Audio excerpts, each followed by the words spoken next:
Woohoo! Here we go. Hey, Reese is back. Let's go. No, I don't like that. It's not exciting enough. It's also not exciting enough. All right, that gets it done. That gets it done. Friends, welcoming new folks.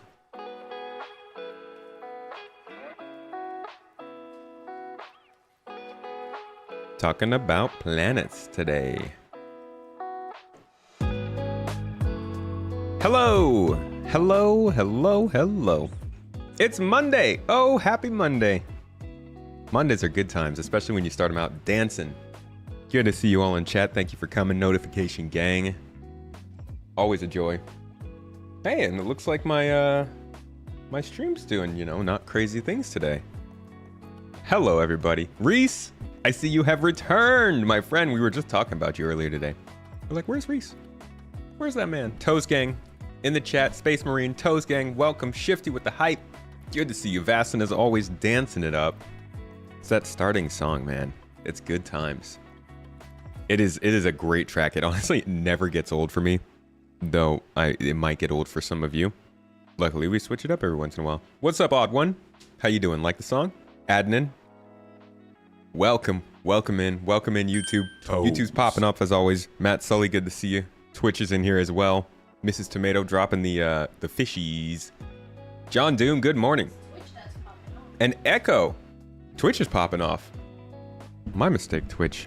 I'm sorry, I didn't mean it. And Echo, bruh, check out what we got here. Check it out.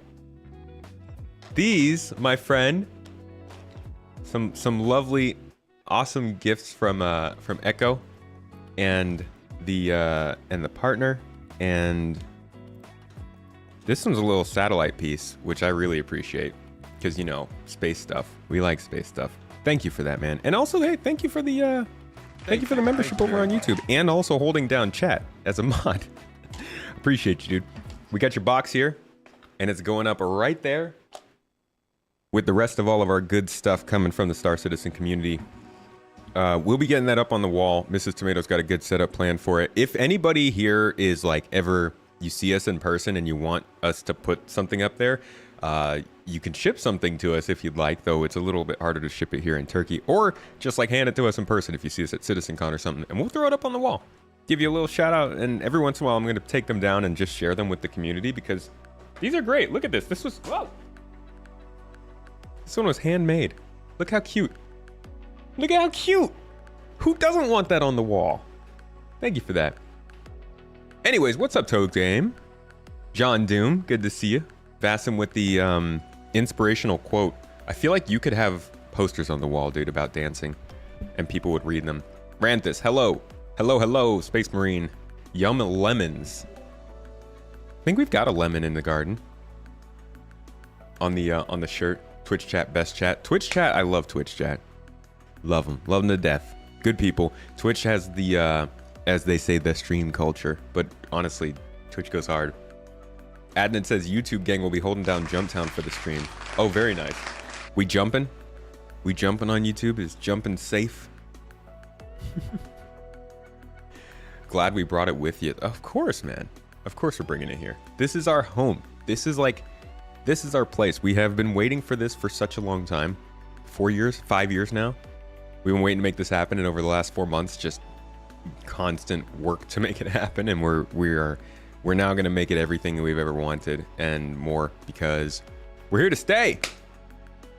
We are here to stay and cover this game and get the community going, and hopefully at some point see the release of something. Oh, please. Oh, please give us a game. Yeah, we're in Turkey right now. Today, folks, we have a full docket. We've got some stuff to get through. If you can't see down there, let me go ahead and maximize this. You can see up here on the top, I've got tabs on tabs. We don't need this one. We are going to go through the history of Star Citizen's planetary development, starting all the way back in 2015. Okay, this stuff started in 2014, but it is actually really, really hard to find the stuff from back then, so I couldn't find the actual first time they showed us Planet Tech. But we have examples of different parts and places where they've talked about the planet tech, how they've improved the model, how they actually build these planets, what goes into them, why they work, and why they're kind of different from other things on the industry. Now, I know the title, all right? It might trigger some folks. In fact, I'm guessing during chat we'll get some people coming in here and telling us about the games that do planets better. It's always up to question. There might be better planets out there, but the way that they have built these planets and the way that they have shared that ability to build them, I think gives us a lot more insight to appreciate it, as opposed to, you know, a random E3 show where somebody just kind of says, hey, we made these planets and like them. So what I'm hoping to do today is just kind of go through a relatively detailed path with a whole bunch of visuals of how these planets have gotten better over the last 10 years. And then at the very end, we're actually going to look at the true future of the planets, where they're headed, what the plans are, and they're pretty interesting. Some of it is what people might call AI, machine learning applications to get this stuff to work on a larger scale with more recognizable large terrain features. So that's just to kind of give you a preview of what we're doing today. But their ambitions have come a lot farther. Man, none of these pauses make these guys... Why are these all such... not... like, man, come on, YouTube. Pause better. They're not... They don't make you look the best, you know, when they're pausing like that. Anyways, thank you all for coming in if you're here early. If you're watching after the fact, we do these live every week. Mondays specifically are very much our talking days when we get more into the development. But if you just like want to chill and come hang out with a friendly community who likes to talk about space stuff, we do all right. Shifty, it just works. It just works. That's an iPhone thing, right? The first time they brought out the iPhone and Steve Jobs was like, look at this. It just happens. It just works. Except for copy and paste. We can't do that yet. Remember the first iPhone couldn't copy and paste? That was like one of the things that Android people were like crazy about. Ah, you're on the iPhone. You can't see your files. You can't copy and paste. You don't have NFC. You can't customize your home screen. Joke's on you, Android users. We can customize home screens now. Just took till 2024. Tabs on tabs, dude. We haven't done one of these deep dives in a while. Just because we've been so busy, I haven't been able to actually prepare for a stream. But this is one of those ones. And we're going to go hard on it. Anyways, welcome back. Payback. Jowl. Good to see you in the chat. Welcome. Varian. From USA to Turkey, how's the jump? The jump, well, I mean, we came back here in February. But I can say this, the jump causes a lot of sleep deprivation. Yeah, the time difference is wild. It's like 10 hours, so it can be a little rough for that first week and a half, but we all good now. Honestly, now I just noticed the time difference when we're trying to schedule out podcasts. Just had to have Jack Axton on the podcast. Well, I didn't have to have him on. We've been planning it for a while, but I had him on for Cargo Talk, and he had to get up at like 7 a.m. I felt bad. Would appreciate him being on. That's on the second channel if you want to watch it, talking about the 324 missions. But today, we are leaving behind 324. No 4.0. Maybe a tad bit of Pyro. But like, this is a historical deep dive, this one. Jester, good to see you, Toes Gang. It's Starfield? Oh, it was Todd Howard on Fallout 76. But he, like, that definitely was said by Steve Jobs at some point. I guess it's probably not that uncommon of a phrase, it just works. Because it does. Whatever. Fallout 76, though, that was rough. That was rough. I'm glad it's doing okay now.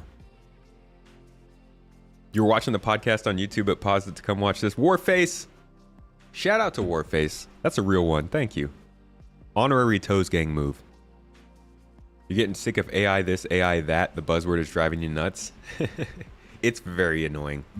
We don't need AI and everything, please. Don't worry about it. Just let us have the products and have them work. That's okay. Makes for a nice search engine, though.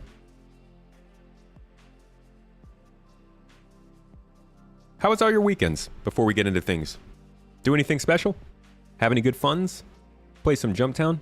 We, in our Discord community, Well, in our org first, we played some Jumptown on Saturday. You might have been here for that stream. But then, last night, as a community together, we watched, we had our movie night, our monthly movie night. Fasten in the chat was a lovely host. Thank you for putting that on. And we all watched some Wing Commander together. Me and Mrs. T were here in our room. She was playing, you were playing Cuphead, right? Or no, you were playing the fishing game? Yeah, she was playing Call of the Wild, Angler, Fishing, and Cuphead. Shout out to Techna for the suggestion. That's a good combination of games. One's incredibly calm and relaxing. The other one makes you rip your hair out. Yeah.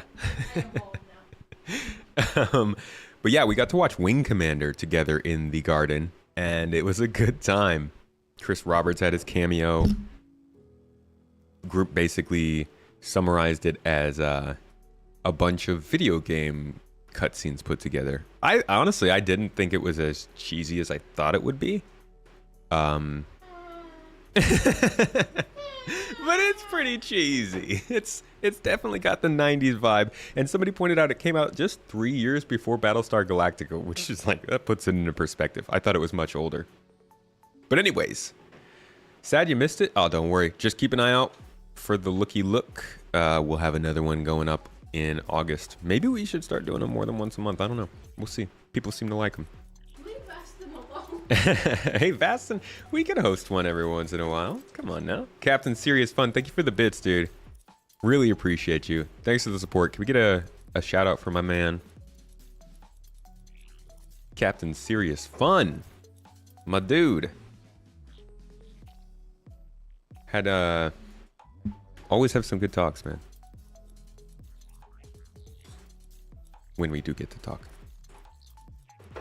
It does work as long as you hold it right. Now that was the iPhone 5S, wasn't it? I was a phone nerd before I was a Star Citizen nerd, so I used to deep dive into the updates of Android. All right. Enough of that. As you guys know, these deep dives tend to get a little bit off topic, so I'm sure we'll get back to conversation. Chat, you just keep going off and we'll chime in. But let's get to the topic of the day. Planet Tech. Starting with this first video in 2015 showing us off actually kind of a pre-visualization of what they wanted to do with Nyx, with the Levski landing zone. Many people don't know about this, but... Many people don't know about this, but Levski and Delamar itself from the Nyx system were the first place that we could land in the game. And for a long time, we would basically be in the Crusader planetary system, or you could jump over to Delamar, which was kind of a distance away. Then it got removed. It got removed with Microtech somewhere around here, I believe. Like around here, yeah. So around this period of time, in 2020, 2021, Nyx, the Levski area, Delamar, it got removed to the Nyx system, but we do know that what you're about to see here represents a landing zone that has basically already been created, just has to be updated, which is why most people will tell you the third star system we're getting, which probably isn't following too closely or too far behind Pyro, is Nyx.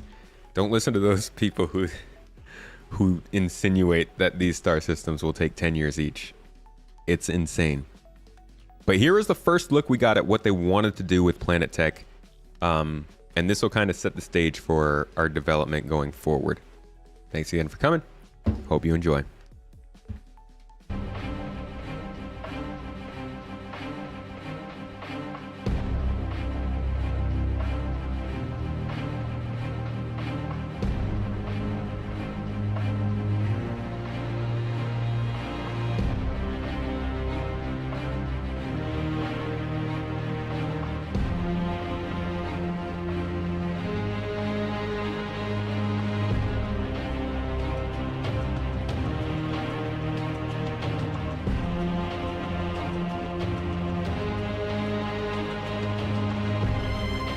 You can kind of tell they're not actually flying here.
So that was mainly a preview. That's honestly landing zone kind of stuff. That's not even really Planet Tech.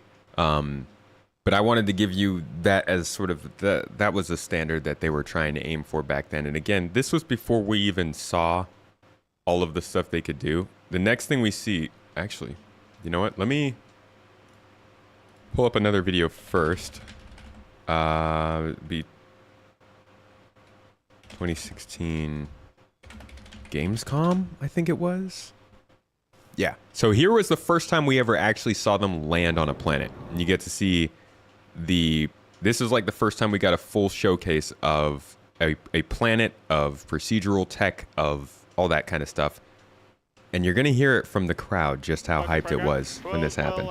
And yeah, if we pull out a little bit, Chris. So, and then Microtech is where you'll see her. So this is what I was talking about. Delamar was right here. Crusader was right here. And you just have to make that short jump over there in order to, you know, see this different landing zone from all the other places on the Crusader moons.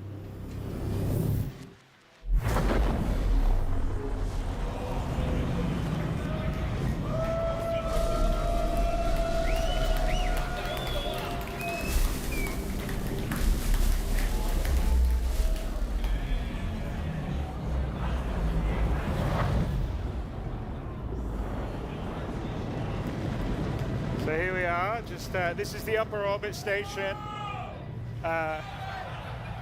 outside Delamar, which is a sort of rocky, small planetoid.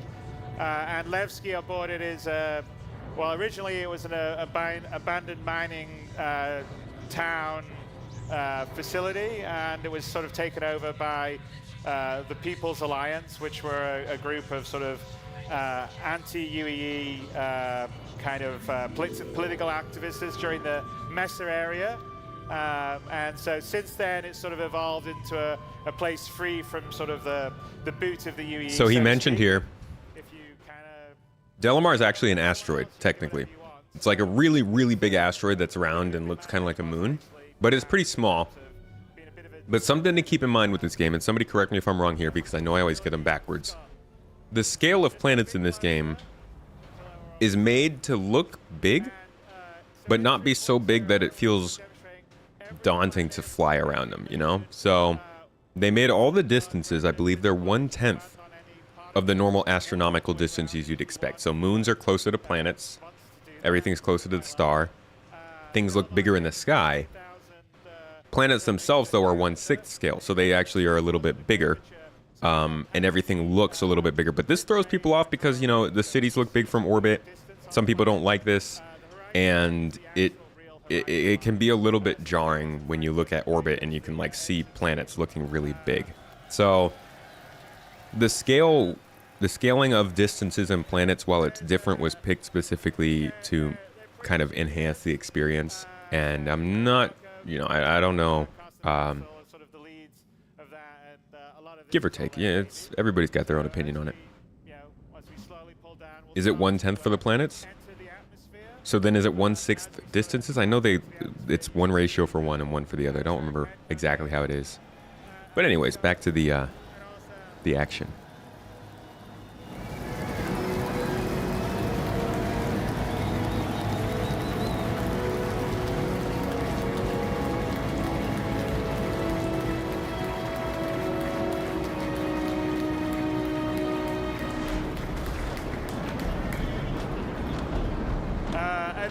And as we get down into the atmosphere, it switches to a more atmospheric flight model. So there is drag, there is some 1/6 and 1/8 amount of sort of lift, sort of aerodynamic modeling. So if you have a ship like the Gladius, you'll fly better than something like the Aurora.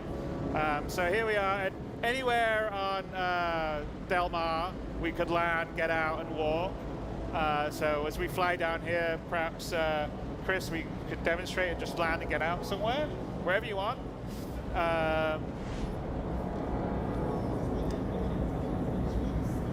There was so little detail back then. This is 2016, by the way.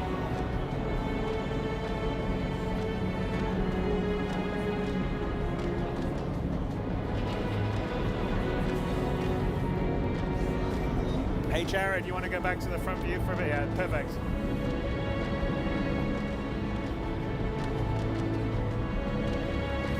And then maybe do picture-in-picture. Yep, there we go.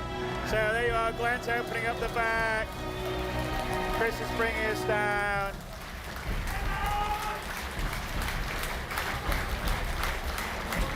And then let's go to Glenn's view, Jared. That's perfect. There we go. There we go. Beauty. And like putt out. They're about to lose it.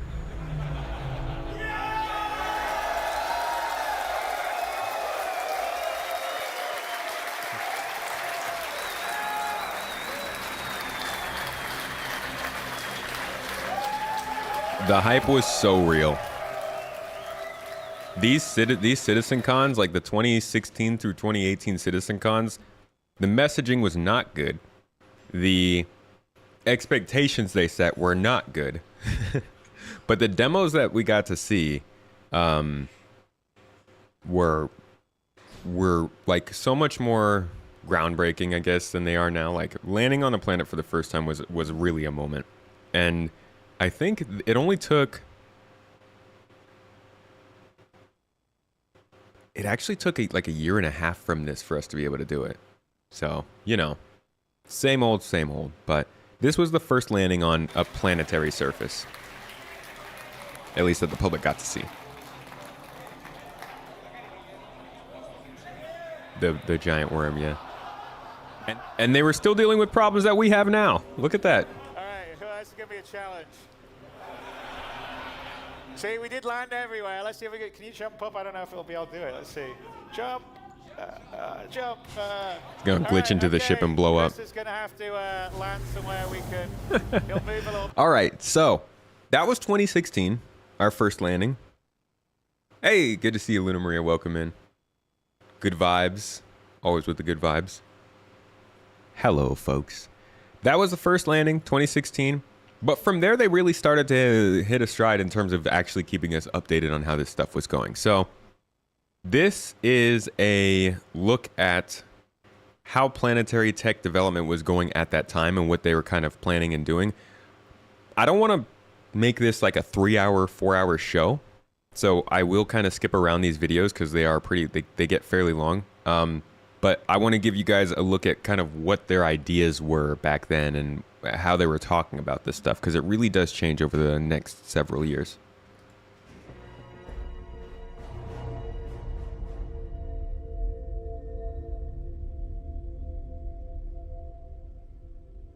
Hello, I'm Marco Corbetta. I'm Senior Technical Director at Foundry 42 Frankfurt. We're going to talk about planets today. So what we're going to look at here today is the planet tech and some of the features we're going to include into our first 3.0 release. The planet tech is exactly the same tech which we have been using for moons, planets, Delamar, the Delamar planetoid, Levski, and so on. Each planet is unique. It has its own gravity, ecosystems, objects, weather, and atmosphere. If you look at the footage here, the progress we made since we started working on this, you can see... Mihai Zoris, good to see you. Thank you for the sub as well. Appreciate you. 14 months. Not Me Mister at 21 months. Thank you guys both for the support. You're the greatest toes. And basically, the only way to do this is to generate the planet's surface as you're approaching it. The terrain is getting generated, recursively subdivided. Objects are procedurally scattered on the surface as they are becoming visible, as well as particles, ground details, and so on. When you are on the surface, you're able to see objects like space stations, moons, and so on, orbiting around the planet in space. See, I'm still waiting for something like that.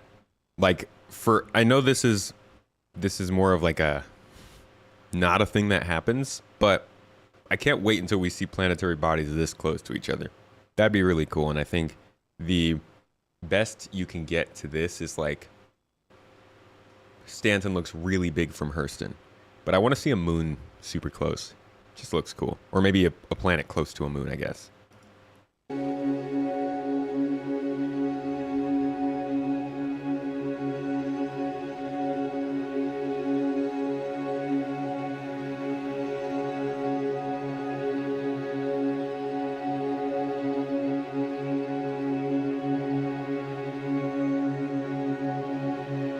Unloading whale, good to see you.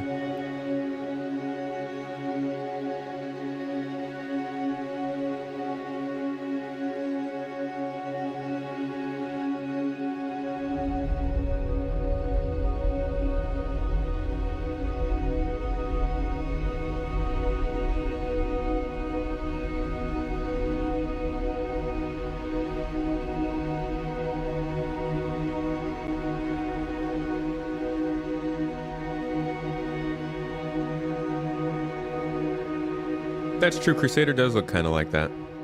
You're right. For our entering the atmosphere and getting closer to a planet, in order to make sure that it looks good on all levels, from high up to the ground, we have different artist-driven input on each level.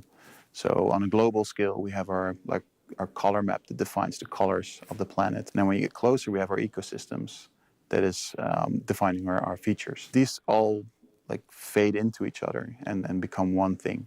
So the closer you get, the more it fades towards the final result on the ground. We can also transition from a solar system down to a planet's surface. Here we're showing the scale we're dealing with. You can see the different level of zooming from a solar system down to the different moons and planets. It's very challenging to deal with generating all these different type of environments at all these different scales. It's a lot of lines. We have a fixed pool of geometry shared for all planets and a fixed pool of memory used for text to streaming. Since you can land anywhere, as mentioned before, the only solution is to procedurally generate on demand the planet's surface. These shots, the I remember back when these shots were shown, people were going crazy about the idea of a jungle planet. Generated on the fly. They have said things about orbits. We're going to actually touch on that today. Orbits, seasons on planets. We'll talk about, Tom, your question, or sorry, Spicker. We'll talk about your question about how they're going to start making planets faster. That's all included in this. So no worries. Stick around. And if you can't, this will be up on the second channel at some point. Textures are procedurally combined at runtime, blending many layers. This allows seamless transition from space to planet. The source data used for generation is very small. For example, on these moons, we are using only about 5 unique ecosystems for each planet. Each ecosystem has different properties, and they are all combined with other layers and noise combinations to generate a large amount of variations. You can really tell here that it's really all about just the tech. The art assets are probably whatever was included in CryEngine that they carried over, because it just doesn't look great. But this is very clearly all about just making this stuff work together. This is super early. Good results when you're close to the surface. The biggest challenge, I think, with what we've been working on lately is the scattering of all these objects on the terrain. From yes, the last there's too many rocks. We have done a lot of progress on the terrain and the textures. We could render all these big mountains and oceans and all this type of stuff. But in the end, the planets were still empty. There was no content, there were no objects, no rocks, no trees and all that.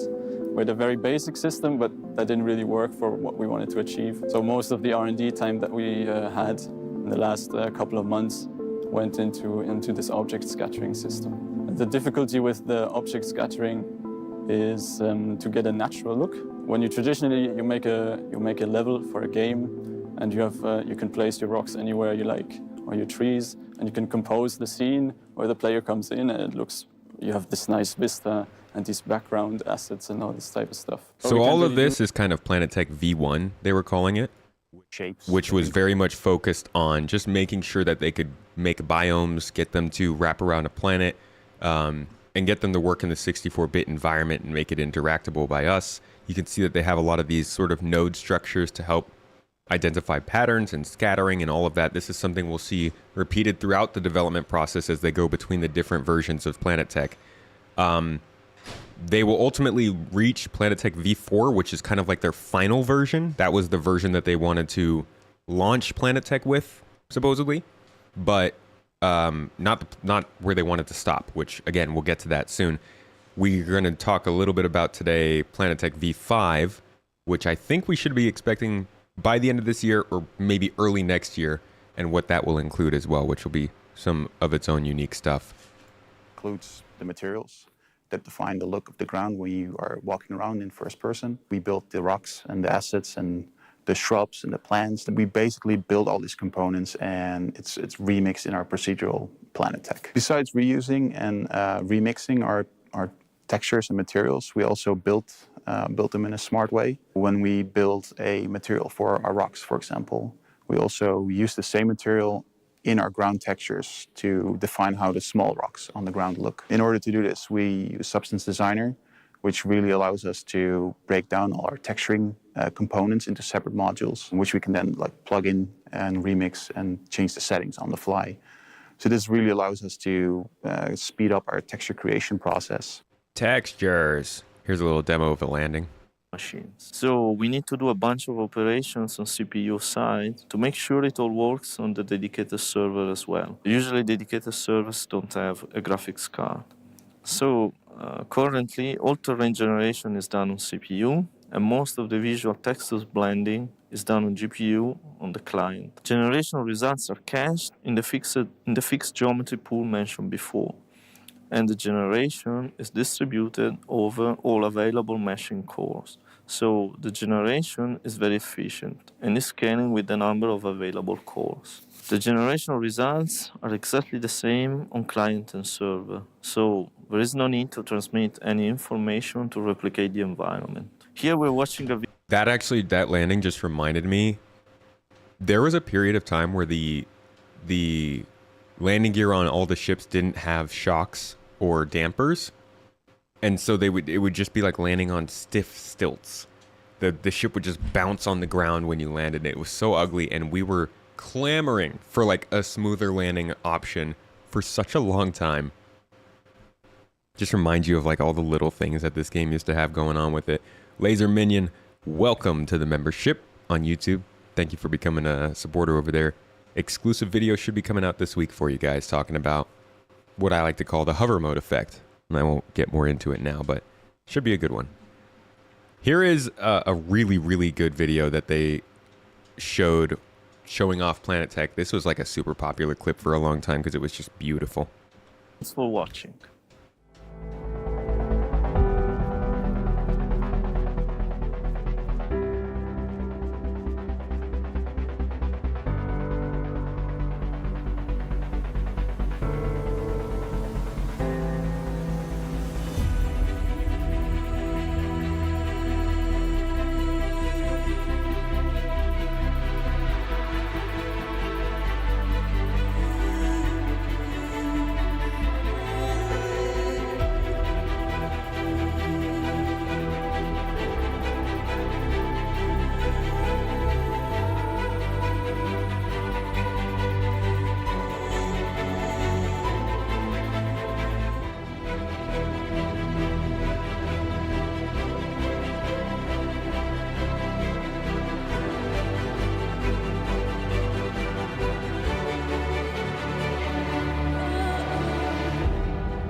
I think this is also before we got the Reclaimer, so nice little teaser.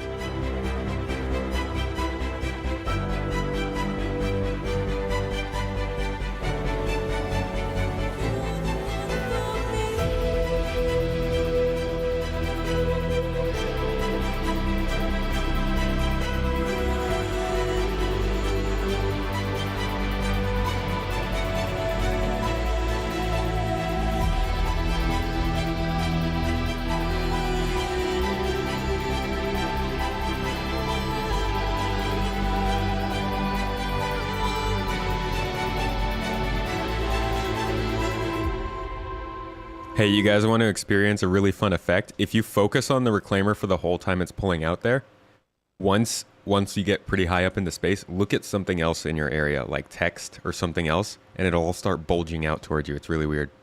Try it.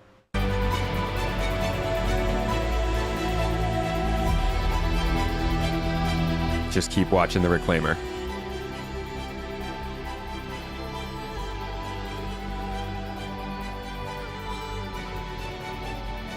All right, now look at something else.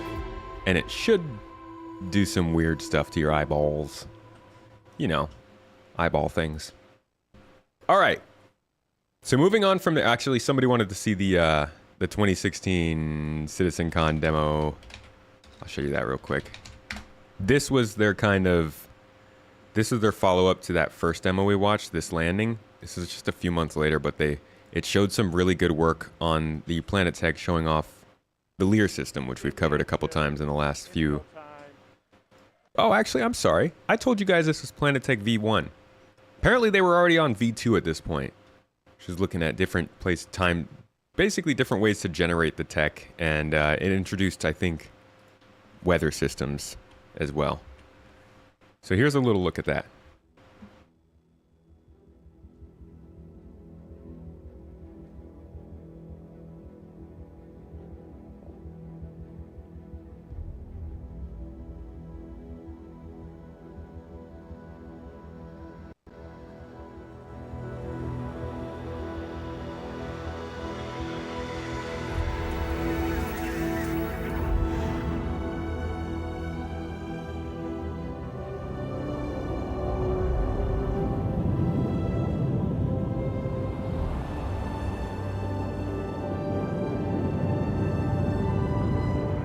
Definitely more biome stuff going on. Looks a little bit more natural than what we saw with Delamar.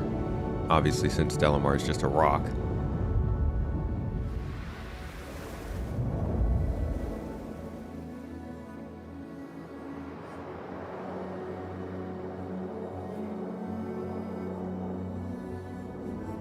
Nice Dune reference. Holston Coop, thank you for the wait a second.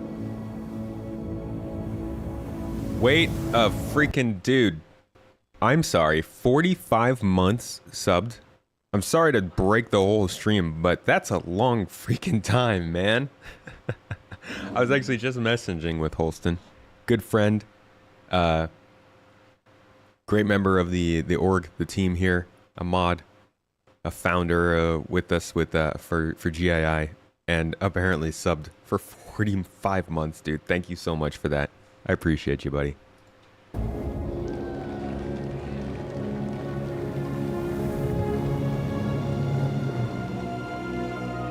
This is the Lear system. This is pretty far away from Stanton, but we'll see planets like this in the future, no doubt. Close to when you first backed. This is really close to when I started paying attention to the game more. I think I started following Star Citizen very closely, probably maybe 5 to 6 months after this video came out. And I watched this video a lot.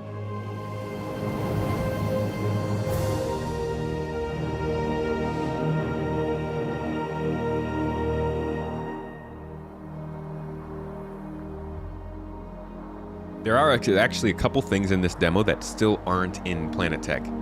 I think they're things that we might see in Planetary V5. Weather, flight restrictions, and really big animals. Sandworm, you know. They missed it. I'm sorry, can I go on a little tangent here real quick? Okay, this is really funny because Chris Roberts used to do this every single year. Every year there would be a CitizenCon demo, and every year there would be some kind of a flyby during that demo, and every single time that flyby would happen, people would be clapping because they appreciate what's going on. And every time people were clapping, Chris would be like, you guys, you missed it. This is where it happened before. Let's see if I can find that. Right here. Look at this. He does it again. He does it every year. And they'd like stage it and everything.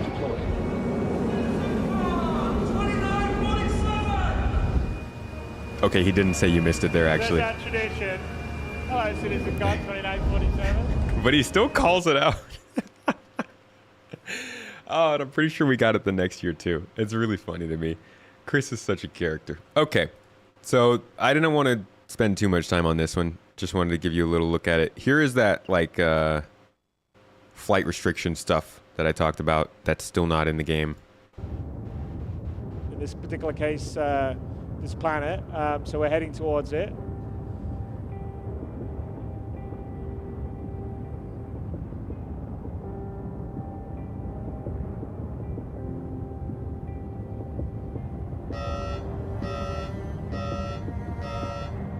So I think this is telling us the atmospheric conditions are unsafe. And one of the key gameplay things we want to do on, because obviously the planetary tech is going to allow us to have a whole bunch of play areas we don't normally have, is to encourage players not to always, maybe you can't always fly there. Maybe you have to get out and use your rover, for instance, which you have in a color. So it's fine. Let's go find a landing zone that's on the edge of the desert plain. And if there's something I've learned about Chris, it's that even if he's saying something that doesn't seem like it's going to happen, what just happened? My monitor just turned off. What the heck? Why? What is wrong with you? I got this new monitor recently and it's off and on. If you watch all of the demos that they do, Chris says some things and you're like, Chris, why are you saying that? That doesn't sound like it's going to happen. And then years later, it happens. Check this out. This is, actually, I'm the wrong one. It's actually from the demo that we were just watching, I think. This one. Yeah. Is it this one? Yep. Check this out. Listen to what he says here. This was 2017. Remember that. Because we're going to get to the point where they introduce the very thing he says here to planets. And it's like, really? You guys actually went and did that?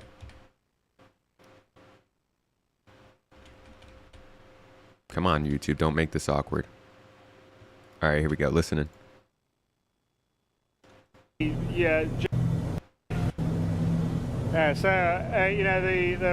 the German engine team that does all the procedural planet stuff has been adding obviously a lot of stuff to the procedural planet tech.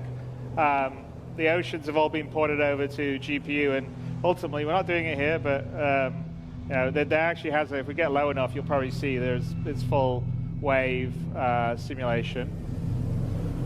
When we get low enough, we want to have the thing where the wake from the ship creates waves.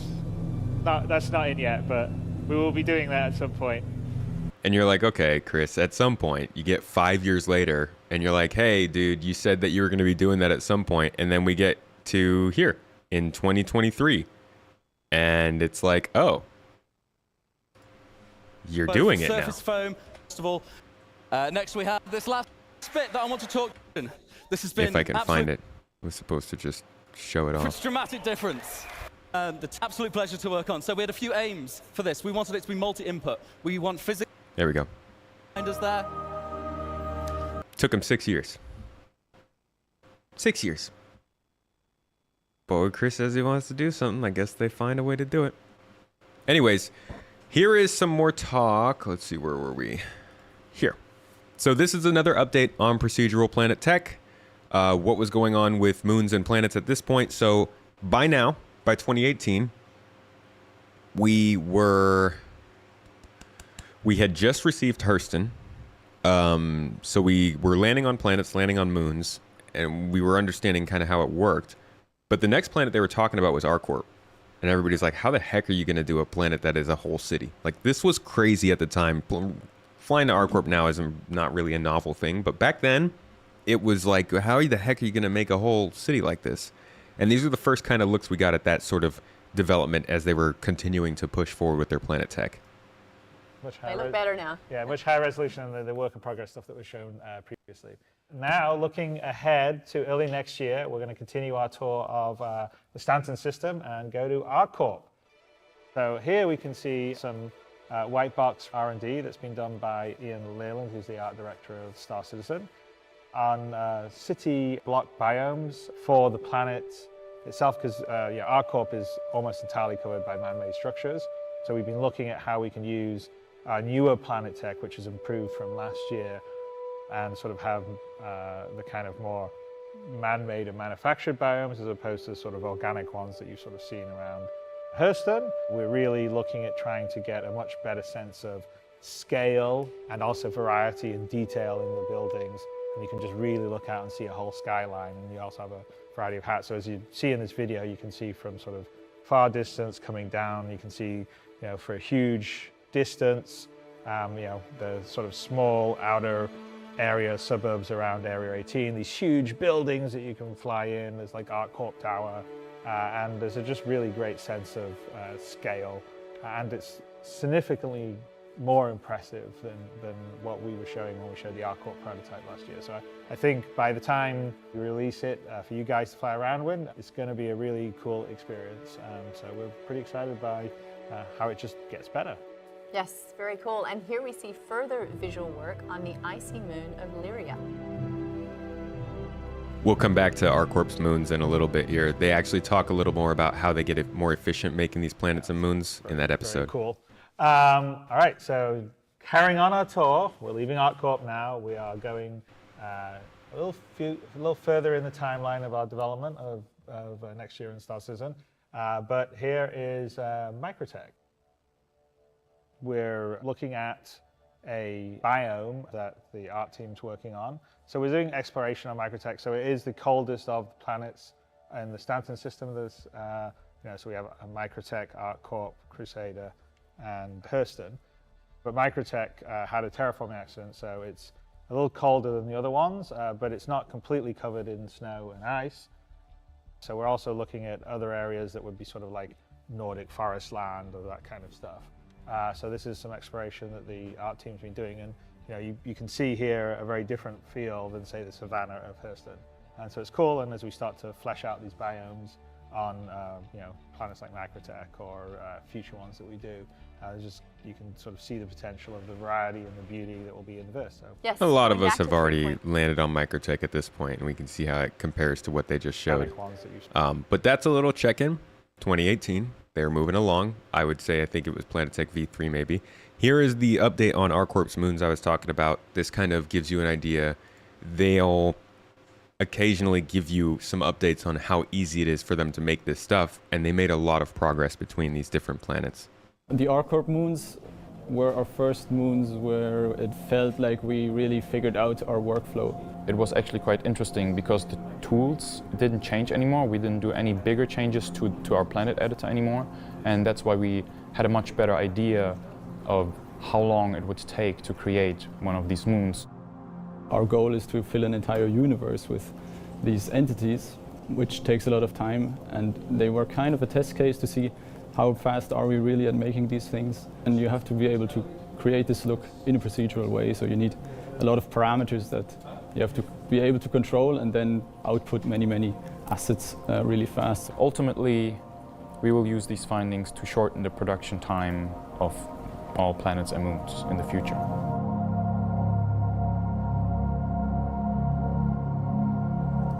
So Walla was done in a fairly short amount of time.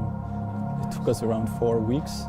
So we used very procedural workflows for everything that we needed for the moon. We tried to repurpose a lot of assets that we already had. Keep that in mind, 4 weeks for one moon. Tried to give them a fresh look. And one thing that's very special about Walla is these minerals or crystals.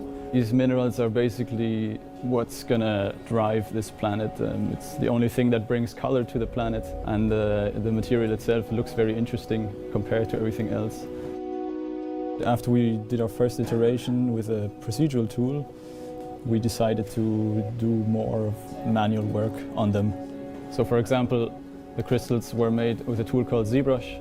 Very manual work, so you start off with a very primitive shape, and it's basically a lot like clay modeling, but on the computer. And this process usually takes a lot longer because everything has to be done by hand. So then you have one crystal, and of course you need variations of these crystals. So of course we always try to be as time efficient as possible. But if we feel it is worth it, we are more than willing to put in this extra time and make sure that we really polish this part of the universe.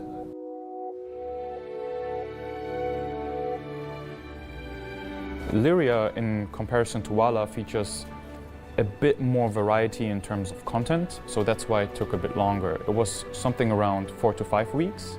Landscape-wise, it features everything from mountains to flatlands. Those consist of dark rocks, dark volcanic rock, and larger frozen areas. Ice is an element that is also quite dominant on Lyria. the player, while exploring Lyria, will encounter a lot of frozen, shallow water places. But one element that was supposed to make Lyria stand out is the cryo geysers. So, you know, what a geyser is basically just water piercing through the terrain, right? Like almost a fountain. But as Lyria is supposed to be a very cold, very unpleasant place, those geysers basically froze when they pierced through the earth. So this is an element that will be found all over Lyria. Well, that just about does it for us this week, right, Steve Sean? Bender. I guess we actually just saw him in the CitizenCon update. I feel like we haven't seen him much besides last year's CitizenCon. So that's a look at ArcCorp's moons. Basically, they were updating their planet tech with every couple of planets. So from Hurston, they went to ArcCorp. From ArcCorp, they went to Microtech. From Microtech, they went to Crusader. And we'll see all of those updates here as they continue on. This was an interesting talk, as this was kind of just focused on just talking. There weren't as many visuals here, but they do get, I think, into the visuals of the stuff they were making. There's an important line here, though, that talks a little bit about where they're headed. This is 2019, so they're starting to work towards Planetech V4, which was what they wanted to actually launch with. Again, when I say launch, I don't mean the game. I mean more so that they just had a level of fidelity they wanted planets to meet. That was like their baseline, and then from there they would continue to work on, which is what we've been seeing over the last few years. But here is the talk they were having, and just kind of a little discussion about Planetech at that time. Again, late 2019 now. One of the questions from the thread had to do with, in a lot of the images that folks have seen so far, either at CitizenCon or the folks that are in Evocati, there seems to be, there is occasionally an issue with repeated textures in some cases. Is this something that, was it a V3 thing? Is it something that's been mitigated in V4? Is it something unrelated? Is it something that's still outstanding? What can you tell us about it? The repeated textures are obviously an issue. They have been, at least from my personal opinion, better in V3. But that being said, V4 is still very much in a groundwork phase almost. I mean, it's pretty good already, but it's like a foundation of things to come. And the fact that the textures are tiling so much is like a compounded issue coming from technical issues about precision. Then we have to go into like the way we apply textures to the terrain is very manual right now, which we definitely want to improve in the future with more procedural things to help the artists do a quicker, better job at this. Mm-hmm. And then there's also the issue that we're still, like, I'm not sure if I should say this, but we've added tech to V4 the last 2 weeks. So it's still an ongoing thing. And we will there are definitely plans to improve this from a purely technical procedural approach as well, without any artist input. So it's not something we're going to fix in 3.8, but it's definitely on the list of things to do, hopefully very shortly. You make a good point there about how we're still adding to everything that makes up Planetech V4, even in the last couple weeks. Things are very rarely ever like done. Like, okay, that's it. That's the last we're going to do on something, and then we never go back to it. It's a hallmark of Star Citizen's development that if there's a fix to be made, if there's an improvement to be included, we will pursue that. The next question is actually related to this: is V4 considered final? Which I think I just answered. Or will there be a V5, a V6, a V7 in the future? Well, I wouldn't say it's final. I think there's a foundation now that we can continue to build on, and it's one that we put a lot of effort into thinking through and make sure that it is something that we could continue to build on. I don't think there are changes that would warrant a rename to V5, because I think everything that goes on top of this is an iteration on what in essence is what we have now. Well, if that makes sense. Like, things may have changed a bit. From my point of view, at least. You know, it's totally fair and I think a very valid point. Yeah, we're just like, I'd say it's good in all aspects. I'd say some better than V3, some still a bit behind. But we have plans for everything to improve them. If we get when and how we're gonna get around to do that, we'll see. But nothing should warrant a complete rework or like a major number change, I guess. We're never going to say never. Let's put it that way. We don't want to sit here and say, oh, there's never going to be a Planetary V5. Take that to the bank. That's not what we're saying here. It's just that with V4, we believe we've got a foundation that's pretty solid that we can continue to build on, and we're hopeful that this gets us to where we need to go, and will continue to support us for all the time to follow. So this is late 2019 that they are talking about this. Let's jump forward a little bit and see what they're talking about here. We've got Hurston. This is the Planetary V4 version of Hurston. I think if they wanted fans to make this stuff, that would have been essentially mean they'd have to put the game engine in players' hands, which is probably the most valuable thing this company owns. I don't think they'd be willing to let players have access to their game engine.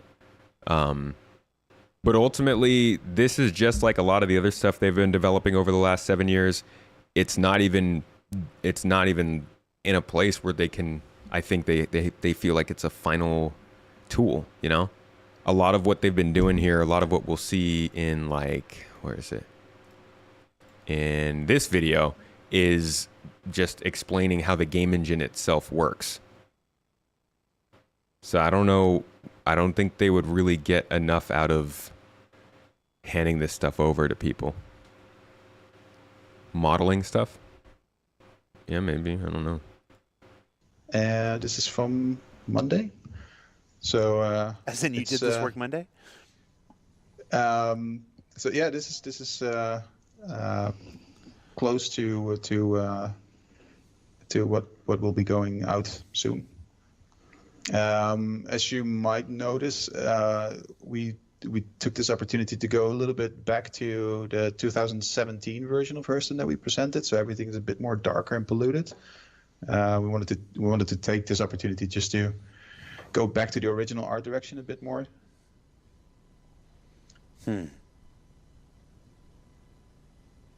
That's unfortunate. Nobody saw that. Nobody saw that. No. But yeah, all the elements are coming together again, and things are looking a lot better than they did a couple years prior so far.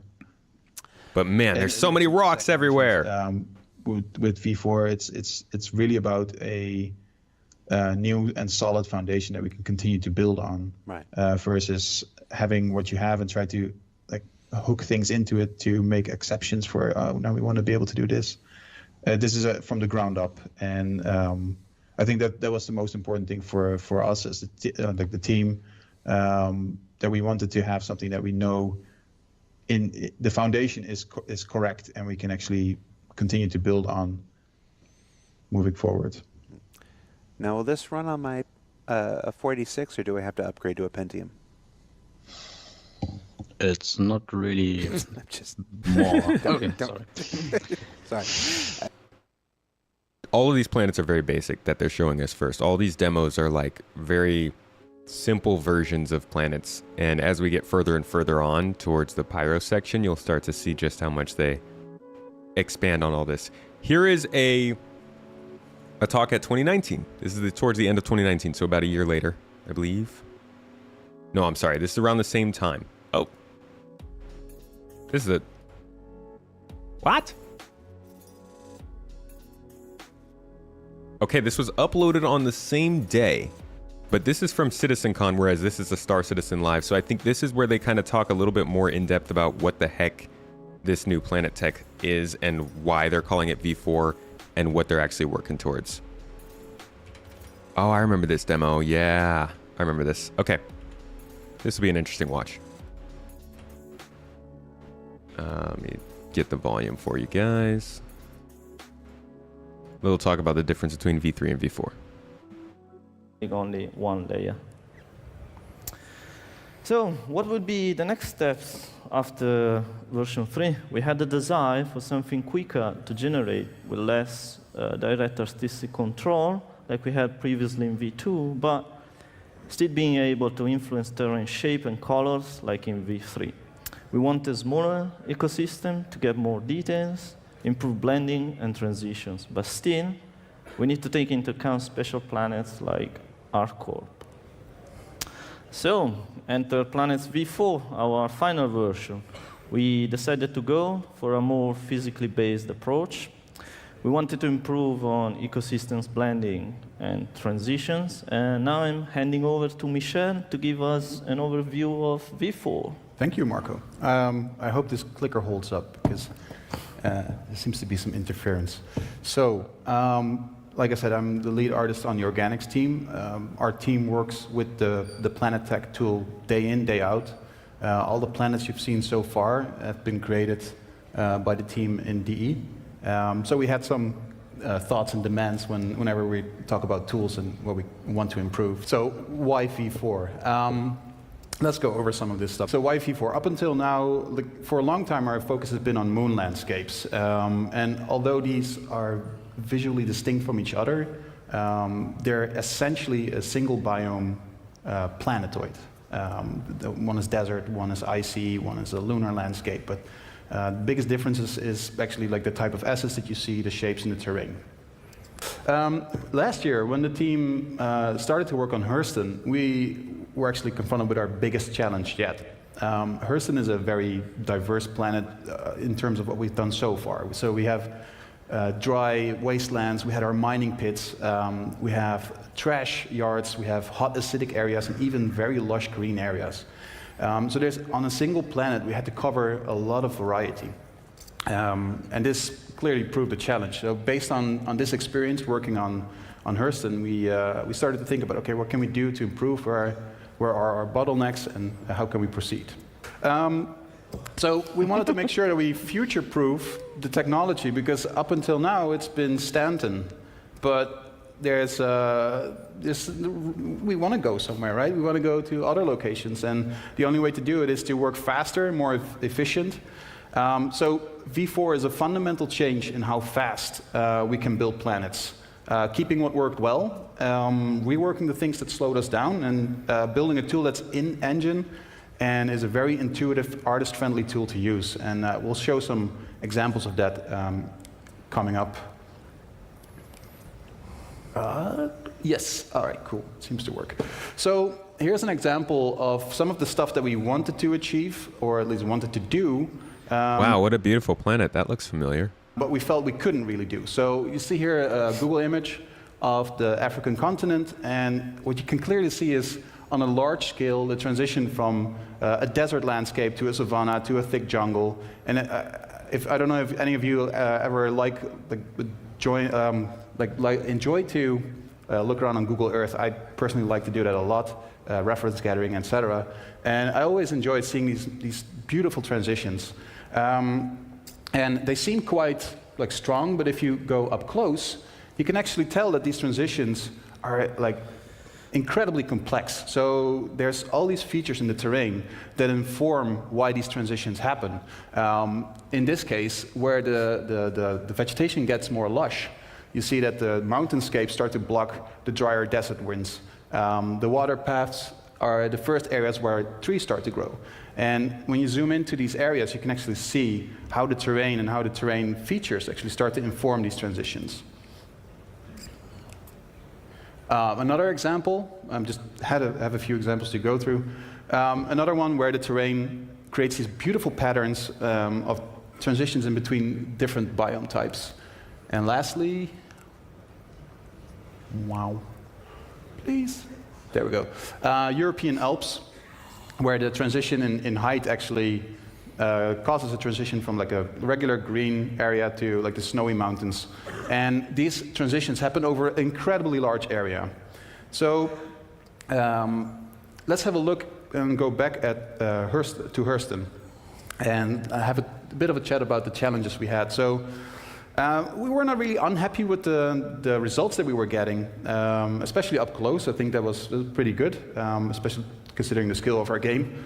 But we needed a wider range of biomes, and we could only imagine, if you think about Terra Prime or anything that's very complex that we still want to do, we needed a system that worked smarter and better.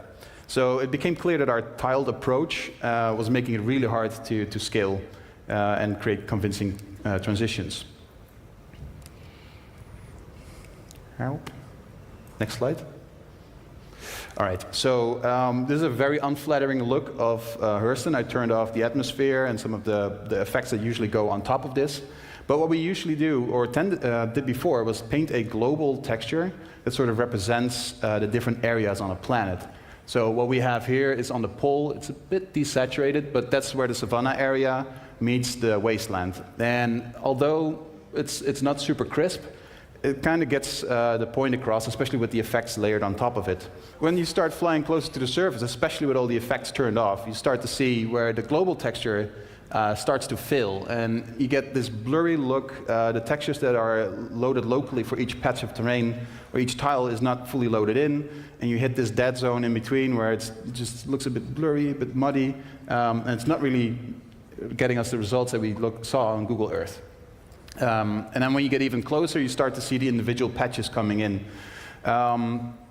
The texture of the biome becomes visible, and although up close this is a cool result, especially when you're walking in around it, these transitions, yeah, they can be quite hard.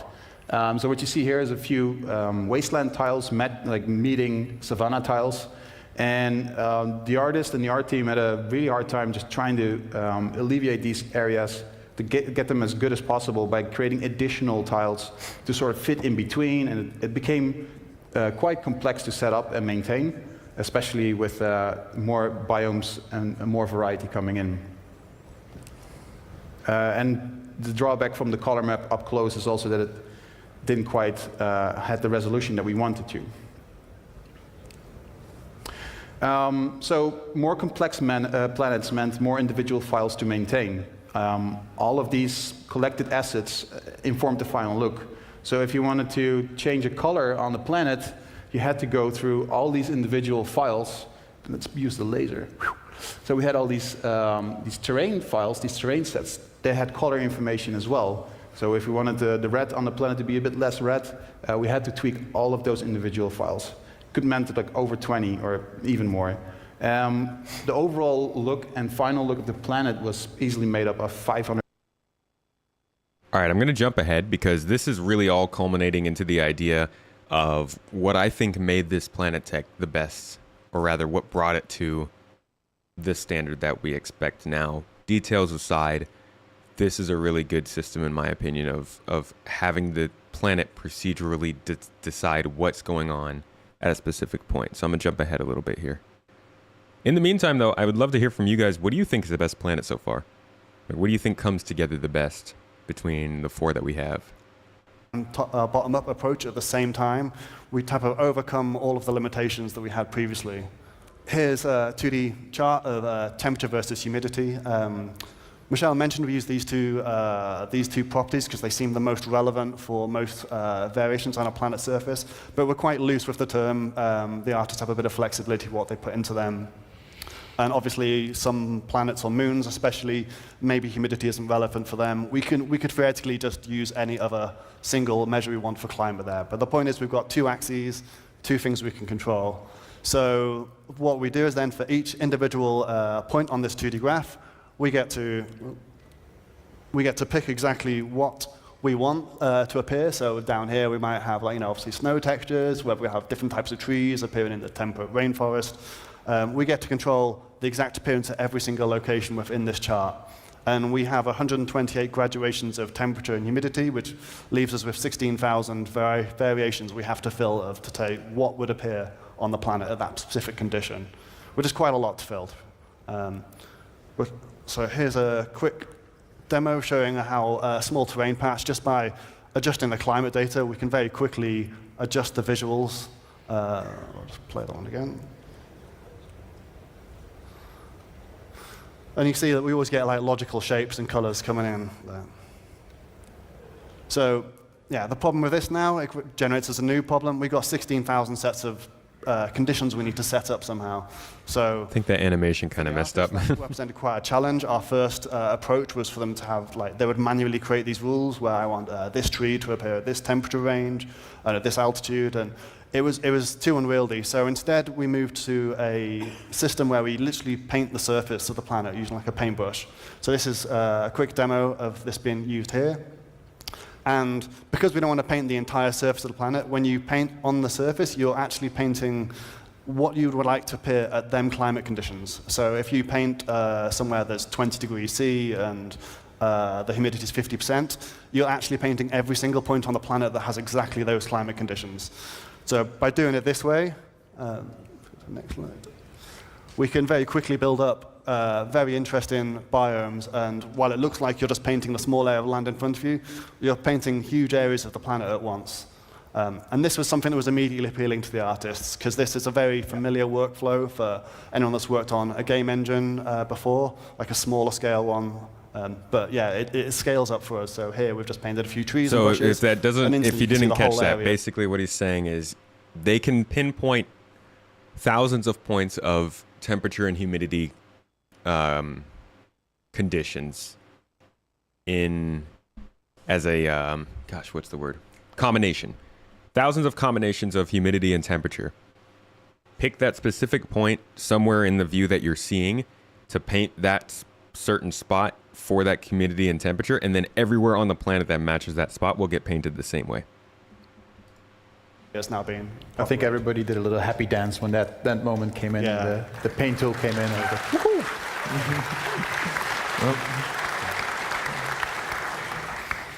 So when they paint all this data, it goes into what we call a lookup table, which is just that 2D chart. And we generate a whole bunch of different ones. So here's a couple of them, or 3 of them. So we have the ground color, the type of surface it might be, so snow, rock. So that informs the physics engine of what to do there and what textures we should place. But then we also have things like tree coverage, so how much trees would spawn there, so that when we, at space level, we can still draw the forests and draw the vegetation, where typically most games would have to cull that stuff out. They just couldn't afford to deal with it. We can understand what the, say if we're looking at the Amazon rainforest, we can understand what the color should be, because we don't really want the ground color from space, like it might be brown in the rainforest, but we want the green of the lush trees above it. So we can generate all this data, and we can use it at any altitude, and it gives us a lot of power. And also this rich information we can use for various other gameplay effects, which you'll see a bit more of later today. We saw a sneak peek of on our first demo of how temperature can drive things, but there's a lot to come with these climate conditions. So here's a visualization of the climate I'm selling. The red and green are just visualizations of the temperature and humidity.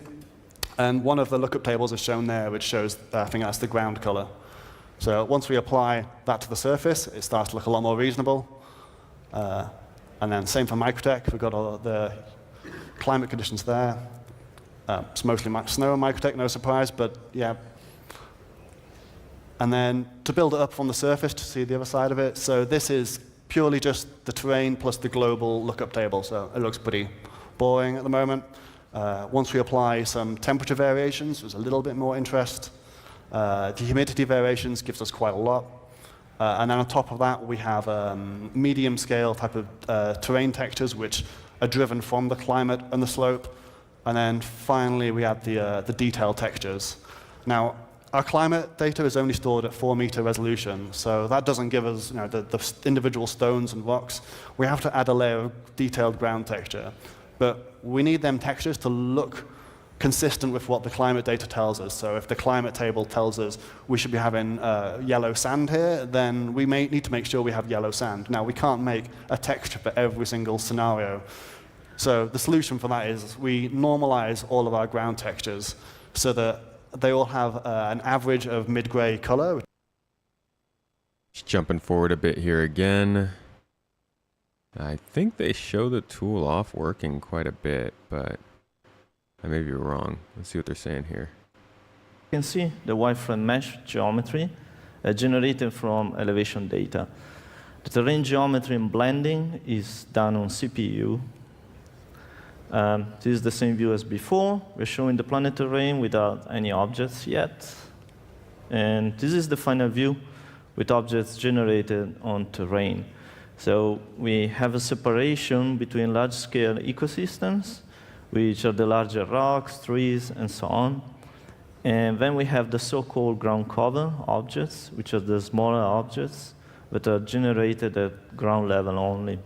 Additionally, we have improved the cliffside generation. Yeah, the objects are placed based on climate data and object preset settings, and we are using LOD clusters for large-scale forest rendering, which you will see in Microtech. At ground level, we have additional parallax and ground texture details. So, physics. The collision geometry is generated on demand on client and servers when players and spaceships are interacting with the physics This is getting screen. crunchy, and I know you nerds in the chat are loving this, but we still got plenty to go through. So we're going to jump forward a little bit here into, I believe, the beginning of 2020. This is a few months later, and this is them basically coming back to that same group of people where we watched the R-Corp moons being developed. Remember they said 4 weeks for a moon?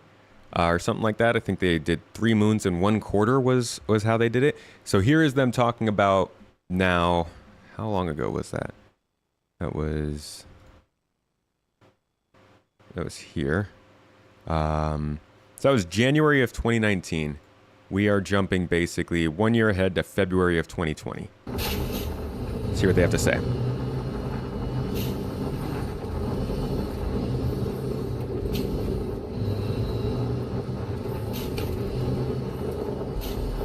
When we began working on the Planetary, we had no idea that we would land where we are right now. So the process was a little different this time in comparison to the entire planet rework that we have done just before CitizenCon.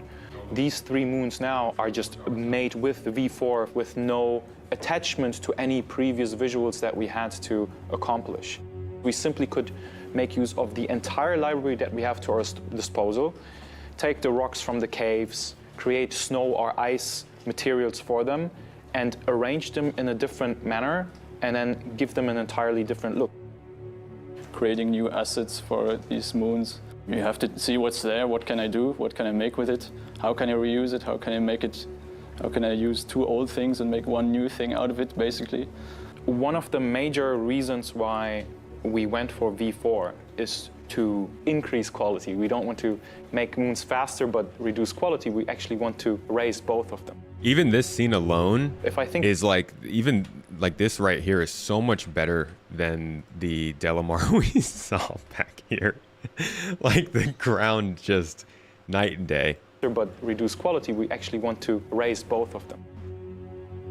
If I think back to how long Lyria took us, it was 2 people for 1 month straight. But Pascal, for example, in not even a month is taking on 2 moons. I'm taking on 1 moon. So it is definitely a lot faster. So it sounds like in a year they went from 2 people doing, what did he say, 2 people 4 weeks to do 1 moon, down to 1 person doing 2 moons in, I think he said the same amount of time basically. So they made good progress over the course of just that 1 year using V4. But as was pointed out by Keller in the chat, V5 is actually going to take that a step further with new processes. Lyria took us. It was 2 people for 1 month straight. But Pascal, for example, in not even a month is taking on 2 moons. I'm taking on 1 moon. So it is definitely a lot faster. I think for me personally, when I start working on a new planet, it's always helpful to start with what is the vibe that you get on this planet. The cool thing about these moons is the fact that we get like this very high level mood shot, so to say, like a concept that gives us a rough direction what this moon is supposed to look like. You have like really just 3 shots, and that's basically all we have. So all of these moons have to kind of fit into that frozen snow ice theme that Microtech brings with it by default. So the first thing that you will notice when actually looking at every single moon individually is, of course, the slightly different color schemes. But I would say the most important feature that is really different is the distribution and type of ocean we have on every single one of those. So one of them has no ocean at all. The second one has an ocean that is completely frozen though. and the third one has an actually fluid ocean. So that was one of the ways we could distinguish all of them and make them look interesting, but still fit into that entire theme. In the end, we really have a very large emotional attachment to these moons because they are, in fact, 90% our work and our input and our ideas. So we have the go, no-go meeting tomorrow, and I personally believe that the moons are in a very good state. Most of the content is already there, so we have also already given them out to other departments to apply content on top. So design is already working on them, VFX started touching them. So yeah, I, from my point of view, I don't see a reason why there should be a no-go. What if it doesn't? I'll be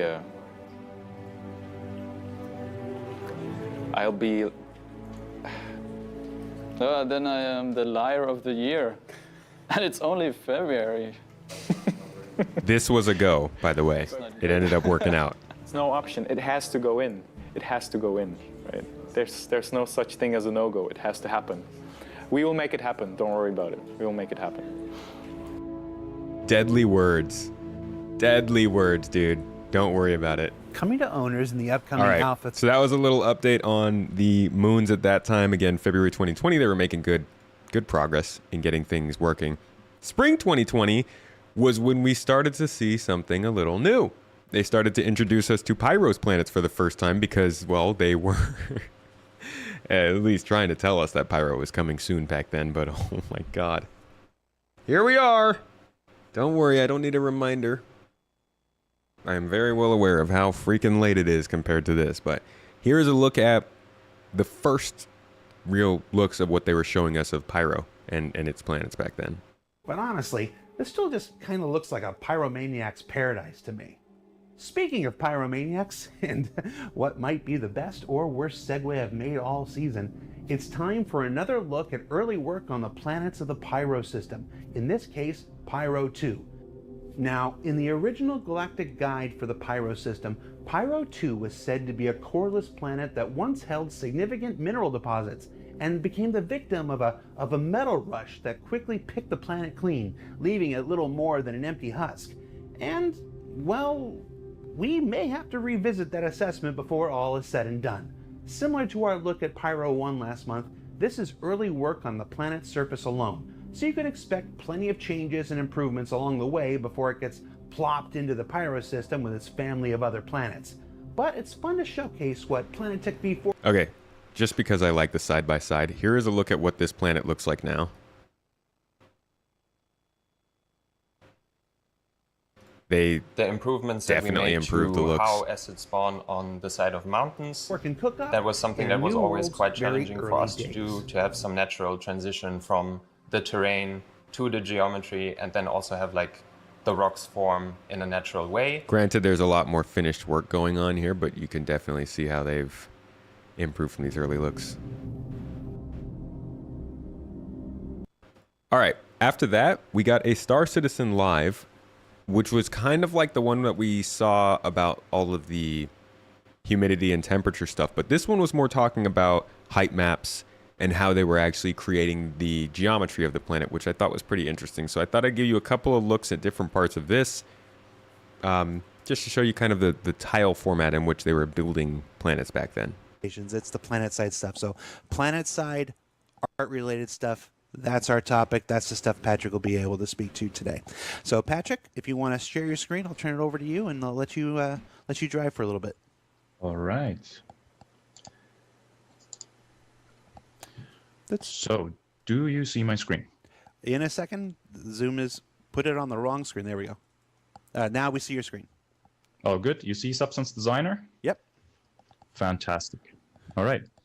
So, as you already said, Jared, we are going to take a look at a bit more like an in-depth look when it comes to height map creation. Some of these things changed as well. You have talked about the CitizenCon demo that we have done in 2000, I think by the end of, it was the end of 2018, I think so, where we showed off the process here. But since then, a lot of things changed, and it has to do with the swap from V4 to from V3 to V4.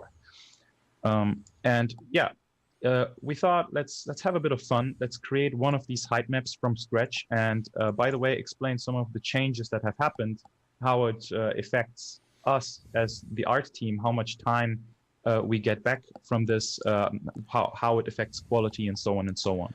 You know, so yeah. How would you describe this shape? What would you say this shape looks like? This shape looks like a paraboloid. This is official. Like, this is you can basically swap shapes here, and the official name for this shape is a paraboloid. Did he say I tried? This is official. Like, this is you can basically swap shapes here, and the official name for this shape is a paraboloid. Jared wanted you to say boob. But, I refer to it as a simple blob. So not very scientific, but whatever. So yeah, let's take a look at the editor real quick. So this is a slightly modified version of Microtech that I have here. And if I fly around, you can see that I have my blob paraboloid shape on the planet already. Looks very natural. Looks very natural, right? But this is usually, or one of the many ways that you could start with. What you can see though is that how the color is distributed. If you look at all the other height maps around it, you have decent visuals. It kind of all makes sense. You can see that there are mountains, and then there are valleys, and they're filled with some gravel and such, and it all follows the shapes nicely. And so the same thing happens for this shape, but you can see how this flatland here that has this swirly, like a swirly pattern to it, kind of creeps up our half sphere here. And it has to do with how our height maps blend together. It's not like we can simply produce or throw in this height map texture and it will always be the exact same, or this exact cutout and visual, because a lot of things happen in the editor on top, right, that might influence the visual or the look of our height maps. Let's take a look over here. You can see that this blob appears many more times all over the planet. And since it's really geometrical shape, the data that you can see on it looks kind of janky right now. This is obviously a very young planet in its preteen years, going through some oh God, Jared. Jesus. Something like that. But you can see that, sometimes these shapes blend together. And sometimes we get multiple frequencies of these things blending together and forming entirely different formations. And this is something we have to take into account. But it's also the beauty of our planet tech in general, because from one height map, by shifting it around and making it blend with itself and blend with all the other surrounding height maps, we get very, very nice happy accidents like these that produce very interesting results. Planet pimples. So okay. Let's go back to our original. I'm going to go a little bit forward because there are some interesting height maps he makes here, and he'll show you it in real time as he generates them. Node that simply gives you that result in an instant, right? Yeah. So this is already quite believable when it comes to the basic shapes, and now I can take this and further detail it out. But before we do so, let's just simply check it out in the editor, as we always do, because ultimately how it looks like in Substance Designer doesn't interest me that much. I need to know that it really looks great in the editor, right? Oh, so now like one of these happy accidents happened. I can see my features, but what happened here, right? I can double check here. These values are all like below gray, right? So this thing should be bumping up, but it's bumping down. So I need to adjust that. Maybe adjust the range, just not have it be too extreme. Oh, actually like this, sorry. Okay. And There we go. Now you can see the visuals that I get in the Substance Designer viewport are already highlighting these tips red. That means, you know, they're high. So it's high elevation. So I can export this again. And, you know, this is already quite interesting. I don't hate this, right? If I reload again, just by changing these values, I get a completely different visual. Suddenly, like, you know, it's bumping up my landscape. Look how it looks from the top. You know, you can see these forms deforming and shifting into one another. It's quite cool. It's a very good base to work from. The scale is interesting because when we look at it in Substance Designer, I'm seeing it on like a much more like macro scale. When I see it, when I saw what you were in Substance Designer, I see that and I look at something like that and I expect that to be like an entire mountain range, and then but because this particular height map is only mapped to this one little area here, it's actually a much more condensed thing. Exactly. I don't know if I'm explaining myself correctly. Remember when I told you about how our height maps are splattered on the planet, and sometimes if there are two right next to one another, they will be blending together as well. So we can check that out as well here, like simply by flying over and seeing how it all behaves. So look at this.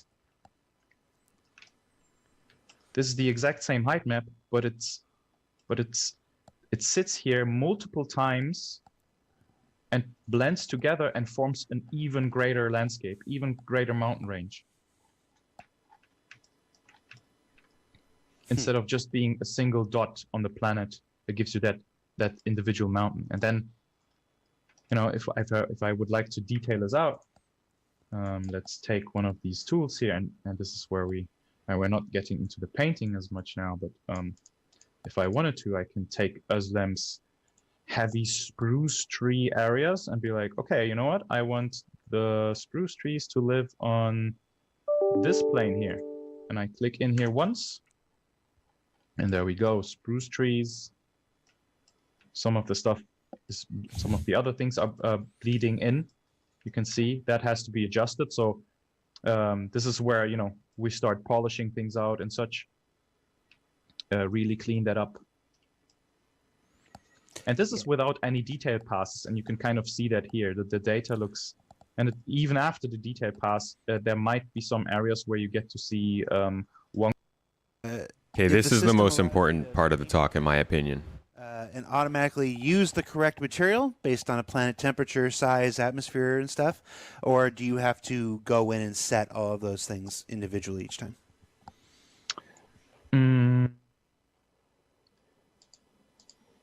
So it is something that we have been discussing in the team as well. And yes, there is an option.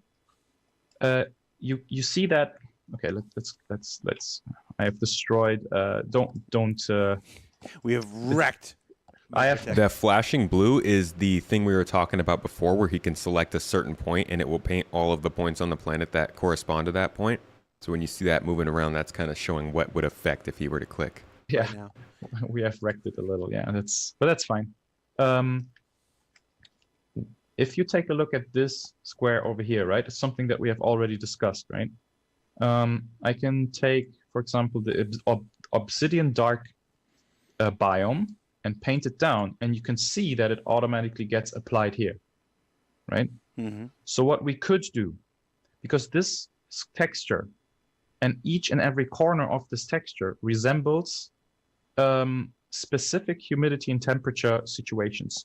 Like the top right is cold and dry. The bottom right is hot and dry. The bottom left is cold. No, wait. Hot and cold, wet. Dry. Hot, dry, warm, cold, wet, hot, wet? Warm, dry, warm, wet, and then cold, wet. Yeah, exactly. So I could basically go in and paint something in that resembles, or that would logically resemble some climate. For example, if it was Earth, right? I could, where it's cold and dry, I could put my Arctic areas and really paint this square out completely unrelated to any planet or anything really.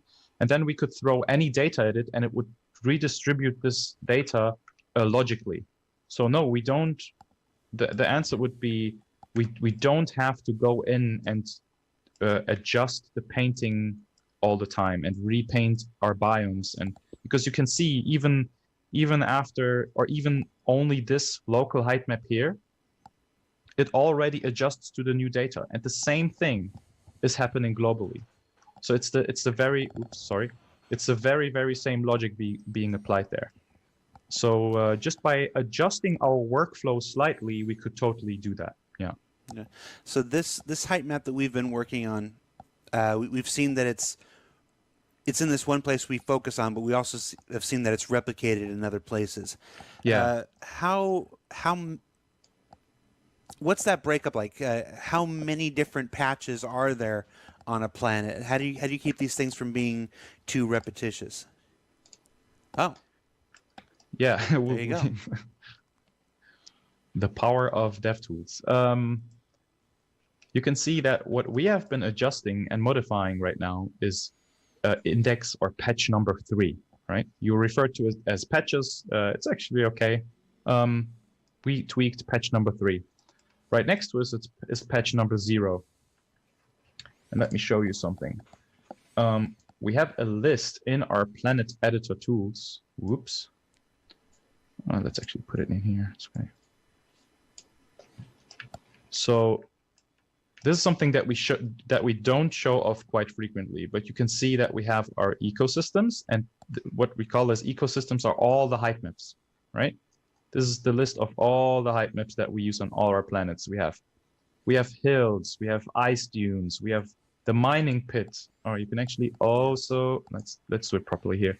You have a preview of all of it here. You have the mining pits, you have mountains eroded, and all of that stuff, right? So it's a huge library of height maps, all kinds of flatlands, beaches, and so on and so on. So what I can do is simply select that second patch, and for instance, fill it with something entirely different, which is let's do Mountain Billowy. Mountain Billowy 02. That's my favorite. All right.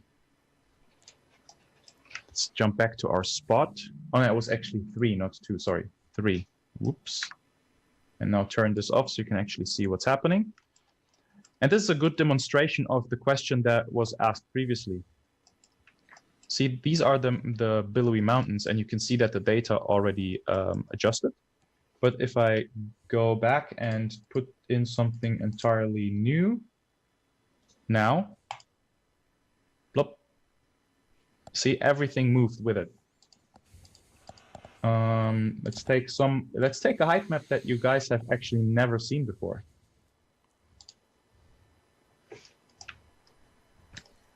It's not on any of the current planets yet.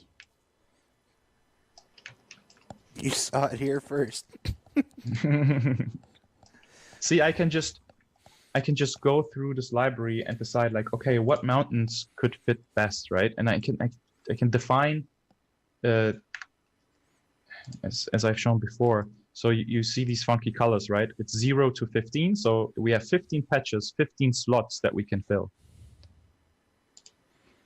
So I can decide on a lineup of 15 different height maps. There's a single volcano right here. Yeah. Now it's 15 different height maps, but each height map is used differently as well. Yeah, It's not just a repeat every 15. That's cool. Get closer to that. I want to see that. You can see where bedrock is. Automatically, we get these bedrock assets spawning in and defining out these slopes, because it is just displacing upwards. So if you want more silhouette from it, you have to put assets on top, which we scatter on top procedurally as we do with anything else. And that's how we can detail these out. Sorry, before I asked you to zoom in on that, we were talking about how each version of those 15 are still different from each other. Different height. Yeah, it's 15 unique, individual, completely different height maps. Yeah, but each version of 3 is not exactly the same, as we've seen at the beginning. How does it make each version of height map 3 different? Okay, so it is the exact same texture every single time, but if I get in that volcano again, then like when we had that blob at the beginning, some places we had 1 blob, some places we had 2 blobs, some places exactly, we had blobs merged and together. it's maybe that's not the best. Let's take this one for instance. Not very visible too. Yeah, the blob was probably the best example for that. But fundamentally, it's the thing that I've already explained to you. Let's show this one again. So the third patch here is isolated, right? There's no third patch around it. But if we check this spot, for example, there are two patches next to one another, right? So what we do like what the Planetary does for us, let's take these mountains, for instance. It takes a height map and then it starts shifting it around. And then it starts blending it with itself. So you will get to see a somewhat new and unique look every single time you pass by this height map, because it's blended together with its surroundings in a new way every single time. Gotcha. So yes, it is a little different every single time, but it's still the same texture. Yeah. We just we have these tricks and processes that allow us to make it look super unique by shifting the information around, blending it with all its surroundings. And the cool thing is every other height maps do the same, and by that you get this huge mumbo jumbo of blended height maps, and everything looks kind of unique. So there's a lot of they can do a lot with this, and I think they have, but we still haven't really seen ultimately how far they can go, because the planets that we're using are still very generic. They're all terraformed planets. They're all made for human life. And I think Pyro will be kind of the first time we really get to see them go a little wild with this, which we'll see a little later in this whole video. But even past Terra, I expect these star systems to get more and more interesting, more exotic, more extraterrestrial, I guess. And like what's being talked about here in chat, we'll get lava at some point. We'll get precipitation, weather patterns and stuff is going to continue to improve. And now that we've reached this sort of level of 2020, what we're going to start to see here is how they have specialized their technology to make these planets more unique. So this actually starts to wrap up that initial version of Planetary they wanted to be done for the planets to be able to build easily. And from here, we'll start moving more into the specifics after this demo. It's a decently long substance graph, but it's still super manageable and okay. And this is the result we get from this. Let's push this one away because we want to focus on that guy. So we have these mountains. There's some heavy erosion going on, right? You can see that we have some wind erosion or some type of erosion that started eroding one side but not the other, indicating that there might be some winds going on, or soil sliding down the hill, as you can see by these streaks and such. And something that you already mentioned, Jared, is we can always go back to a node and then change an aspect about it and then generate a completely new height map from this. So let's say I'm super happy with the result and everything works as I wanted to, and now I'm going to work on Pyro, and let's say we need 15 of those, right? Because we have 16 slots, right? So let's say we need 15 of those. Okay, so I can basically be like, okay, I'm going to take this and simply, change the seed, a random seed. So it will simply generate a new variation of that very first node. But since that changed, all the other nodes will change as well.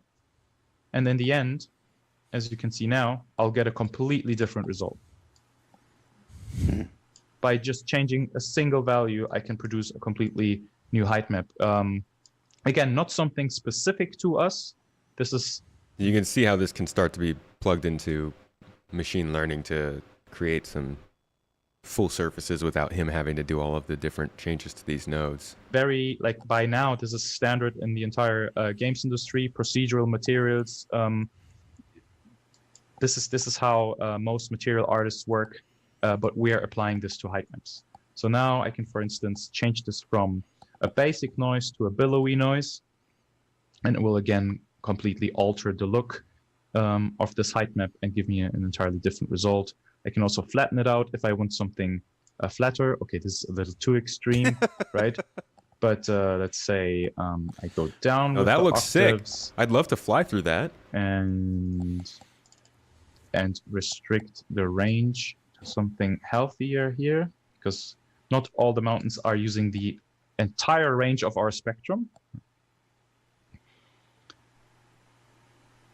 And there we go. See, just by adjusting two things quite quickly, I can produce an entirely new result. If I'm happy with this, I'm exporting it to the editor, which I can do. Validate it on the planet.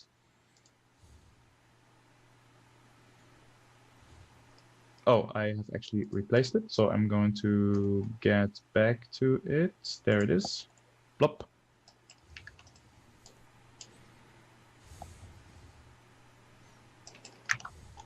Did I export it? Export again. And of course, it's important to remember that this is a height map that's being designed for the terrain of Pyro and not one that was designed for the terrain of Microtech. So the finished result you're going to see here is not exactly the intended. No, this is just for demonstration purposes, right? But you can see that parts of the height map are showing and other parts are hidden because it's blending into all the other height maps. And as we already mentioned a couple of times, all the biomes, all the spruce trees here, I can, for instance now, take an obsidian area and paint it in here if I like to, right? And change the entire biome and object scattering that we have on this specific area. And yeah, this is how we go about the creation of height maps. Basically, these procedures, these workflows going back and forth, validating in Substance, validating in the editor, checking if our biomes are painted down correctly, and if the data, like these streaks here, if it all picks up well, if it's not too noisy, making test drives on these, right? Will people hate us or not? So this is, if there's that many rocks, how we go about these things. Yeah, this is it. And I think we're done, Jared, right? Yeah, we're done. Awesome. Any questions? Any closing? No, we're out of time. You can stop your screen share. Okay. All right. So I think that's a really informative look. This is actually a great one to watch. It's from October 2020. It's called Making Mountains. A good Star Citizen Live to watch all the way through, but we won't be touching the whole thing today. Now, here is that, like I said, kind of marked when they were like, okay, Planetary V4, solid. We're ready to move forward. We have developed all of the land terrain in Stanton. We know our baseline. This is where we're moving from. And then they started talking about clouds. For those of you who were here for those years, you remember how much we were waiting for clouds. They talked about clouds. We're building clouds. First, they put them in space, but we were all really interested in when they'd come to planets. And finally, with the introduction of Crusader, after years and years of talk, about 5 months after this, we got our introduction to Cloud Tech and Star Citizen and Planets.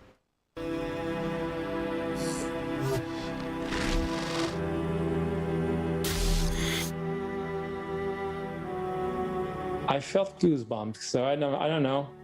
I hope you feel the passion, not just from the audio team, but from everyone that poured a lot of work into this.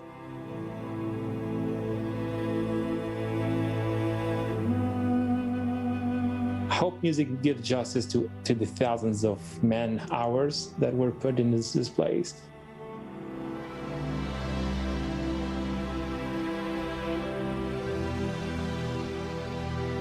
It's just so much better than we ever hoped it would be when we started working on Crusader half a year ago.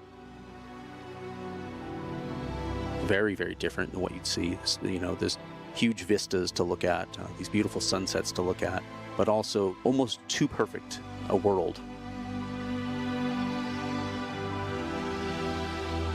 I guess the biggest reaction that we're trying to create is this insane sense of scale, and we really want to capture that sense of Orison just sprawling out into the distance.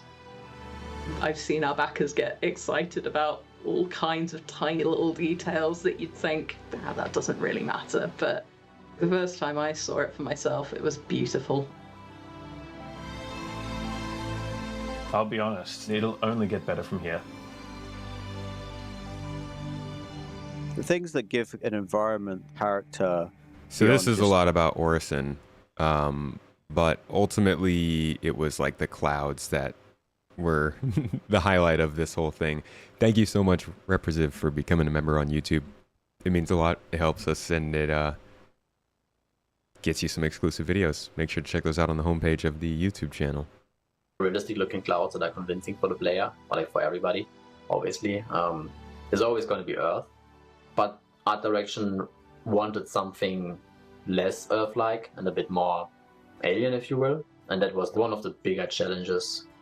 I definitely know there's some visual artifacts that you can see sometimes in high contrast areas or in the distance and stuff, but I know that if it's not fixed by 3.14, that Carsten and the team will definitely be able to work on those and improve those in the future. And for the record, we saw those improvements this year with the new cloud changes. I think it was this year. Was it the end of last year or was it this year? I think it was this year, 3.23. We got those cloud improvements that have really helped with those artifacts. I think it's great that the cloud tech is going out as it is, because it does look amazing. Everything that's going to have clouds will use this technology. Just from what is there already, it's so promising that we have no doubt it's going to be amazing once it's fully realized and deployed in the whole universe.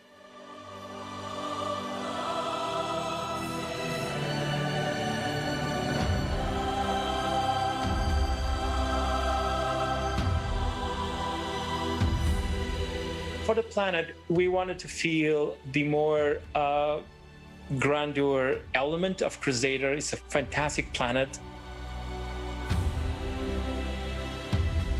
I think the music is the first thing that makes you understand the culture and the tone of the place.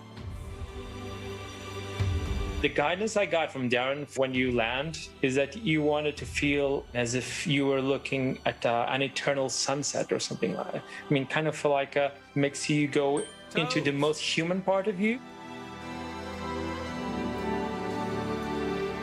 And for the industrial part, we wanted to make sure we felt the grandeur of the industrious mind of engineers that work there and construct all the beautiful ships that we have in the Star System.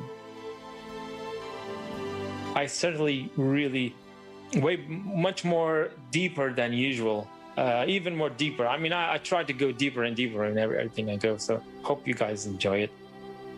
Dude, we always like your music, Pedro. Dude composes such beautiful music. Oh my god. Like all these places have just really great soundtracks. Sometimes they feel a little too epic, and I'm okay with that. So this was just a quick look at like the cloud tech stuff going on. I actually think, do they talk about clouds here? I think they might actually talk about the cloud development they did here too. Do they?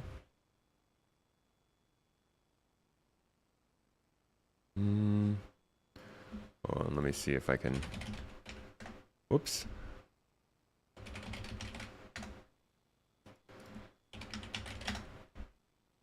It's in here somewhere.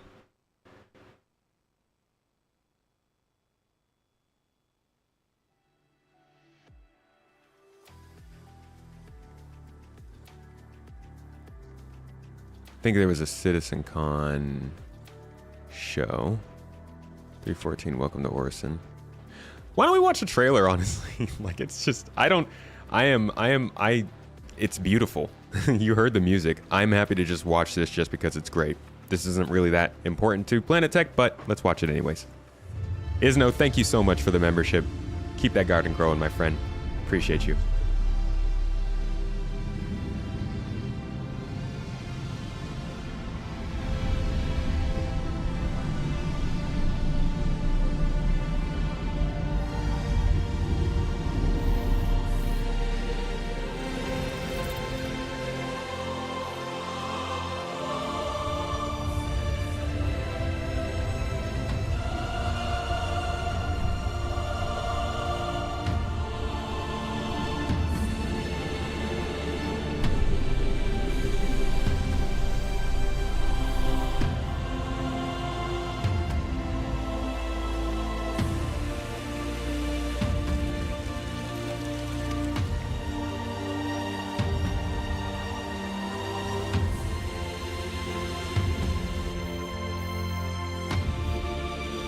Okay, that's all the planet stuff. I'll say this, we said we kind of agreed on Microtech being the best planet in the system, but Crusader has the most potential, I think. This could be... Crusader and Orison could just be something that you just can't match in any other game, and I can't wait to see what they do with it with the new tech they're bringing in. So here are some interesting updates on planet stuff. This is actually the part, so I told you guys that we would talk about orbits, planetary orbits. Eventually they will orbit the star, that's the plan, and with those orbits will come changed cargo routes, changed economies, changed amount of time to quantum travel around the system, and also seasons. So here is a little update on what's going on with planets. This is 2021 CitizenCon, and in here is just a teeny tiny bit about seasons, but I think it's really interesting because I'm pretty sure it's the only time they've ever talked about it. In the game, the first thing that I did was a complete overhaul of how we spawn the objects. We used to spawn them on each terrain patch as that terrain patch was created, but this meant that we were limited in our control in that we could only spawn new objects when we were creating new terrain patches. The new system has an entirely separate grid division of the planet, and this means that we have a lot more control over the resolution of our objects when they're spawned and how we spread it across multiple frames, which means that we get better performance in the client. This also means that we're able to add a setting for the clients to control how far away each object preset was spawned.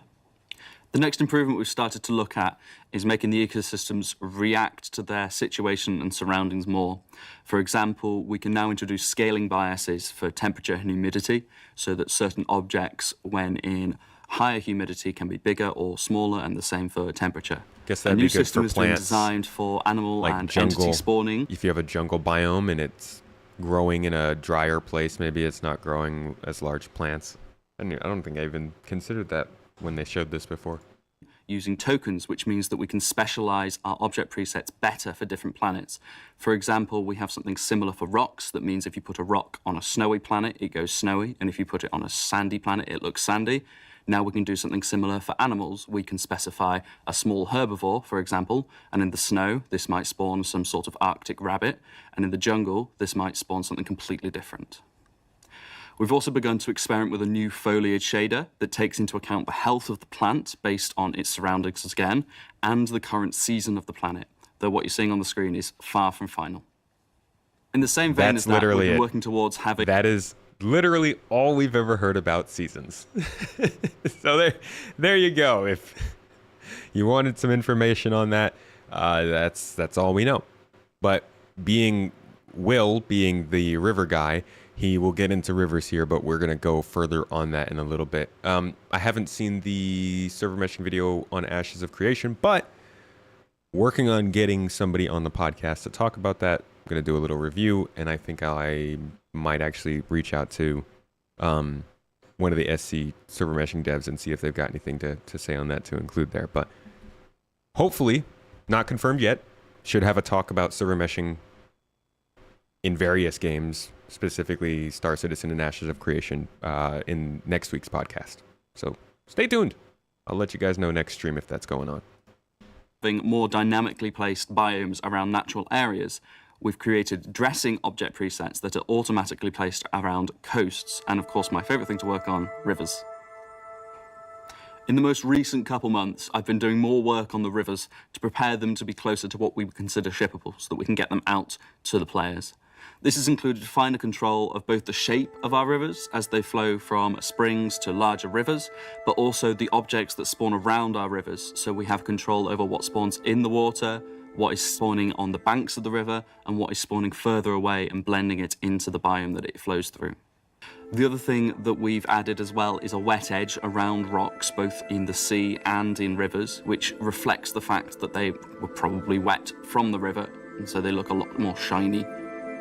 We've also been working. You can definitely get the vibe, though, with these conversations that we're starting to have here, that they've moved on from the idea of just making planets, and now they're starting to try and customize them, make them feel a little more unique. To the river system, so that we can have more natural pauses in our river systems and other bodies of water than just the oceans. Another major change was to stop using the planet's ocean mesh and just displacing it up to the river, and instead building specific river mesh sections around the river.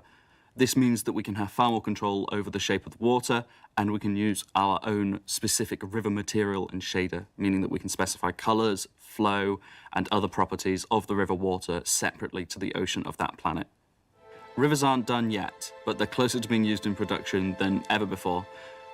The next steps include a planet populating tool, so one click to create an entire river system across a planet. We'll talk about that. Maybe working on a little bit of lava flow, but we'll have to see when that comes. Told ya. They're gonna get to lava at some point. Next is Mark and Morgan. Thanks, everyone. Yeah, Besk, you are absolutely right. The idea of these planets is that you're supposed to be able to just live around a planet and not be flying back and forth to a bunch of places. So that's where like points of interest and stuff come in, I think, and the mission systems they're developing, but we're still so far from that. It's kind of awful trying to stick around one planet and run missions and stuff, and the missions themselves are just so stale right now. Honestly, I'm hoping post 4.0 we see just a complete wipeout of the missions that we have as they bring in new variety and more narrative to them. Okay, so here's something that we haven't really talked about, but was introduced quite a bit before this point. I think it was back during like 2019-ish, 2020, they introduced caves. But this is just an introduction to the new caves they were making for these planets. They're still working on them. I think they're introducing acidic biome caves in 4.0, but really I think they want to have different caves for every biome, including ice, acidic, maybe eventually lava, and stuff like that. But here's some talk about caves, which is just another point of interest that they're trying to diversify planets with. The new workflow we've figured out for the caves is much more artist-friendly, and to a point even where designers can make entire cave rooms without necessarily needing an artist to do any work. The designer could go in and build like a white box room and send this to the Houdini process, which would then return an almost finished cave room. For the first release, there will be new sand caves on Staymire, which is like the prime candidate, being a very desert planet. But they will also be going on Magda, Ita, Wala, and Orison itself. One thing we really liked about the old caves was that they always had this feeling of claustrophobia, and we tried to keep that in some regards.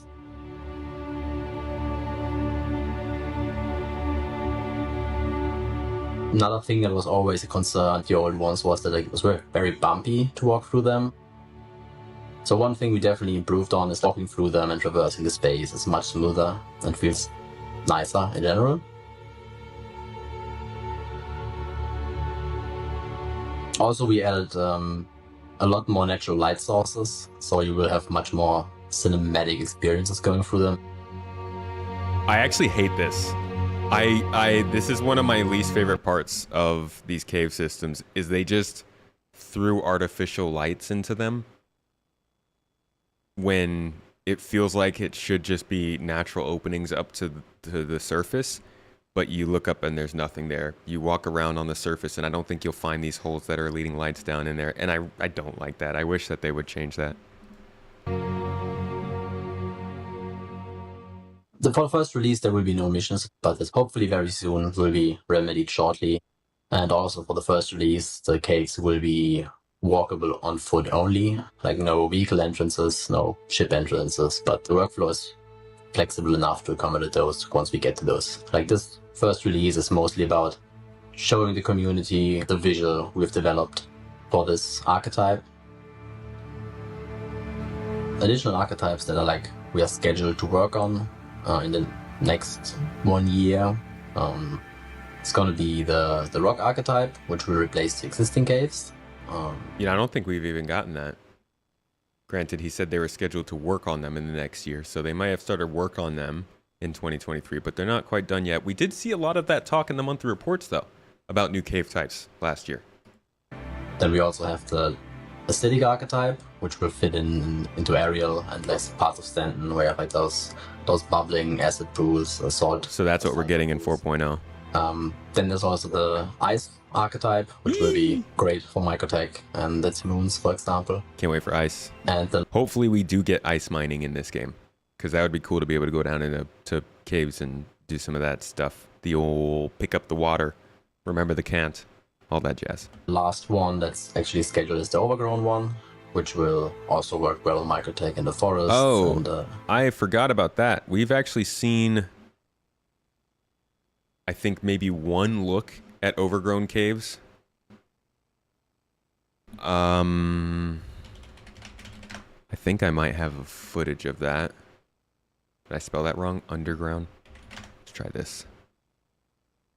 May have footage of the overgrown cave here somewhere. Let's see.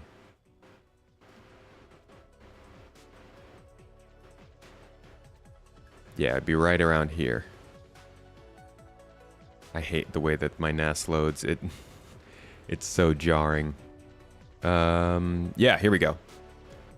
So this is what I think he's referring to when he talks about overgrown, which I think looks beautiful. And this is the kind of stuff that they ultimately do want to connect to underground facilities at some point. These sorts of like underground mining and industrial areas. You can see it's a little overgrown here. These are the places where they would send you down with like a rock or a mule and have you be doing some more industrial work. This is the stuff that are supposed to be in the UGFs, or as they're calling them right now, distribution centers, because they haven't added the underground part to them. And it will provide more of the gameplay that we don't see right now. Right now we get a lot of combat gameplay and cargo hauling gameplay with the distribution centers. But once they start building out these underground areas, we are supposed to get more mining and refining and kind of industrial style stuff. And the idea is that they will eventually connect to some of these cave networks, which is, I think, a very, very cool idea. On Hurston. We as a team are quite proud of the experience we managed to achieve with the new cave archetype that's coming out. It was really fun for us to do and like make this excursion and try to figure out all the problems that come with that.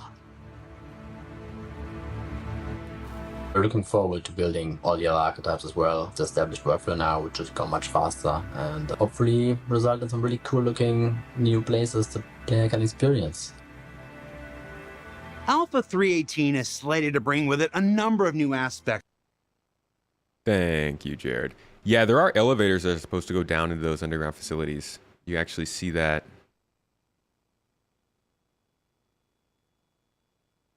here.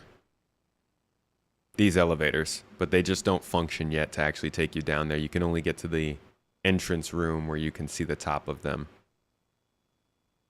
I think actually we've got footage of that right here.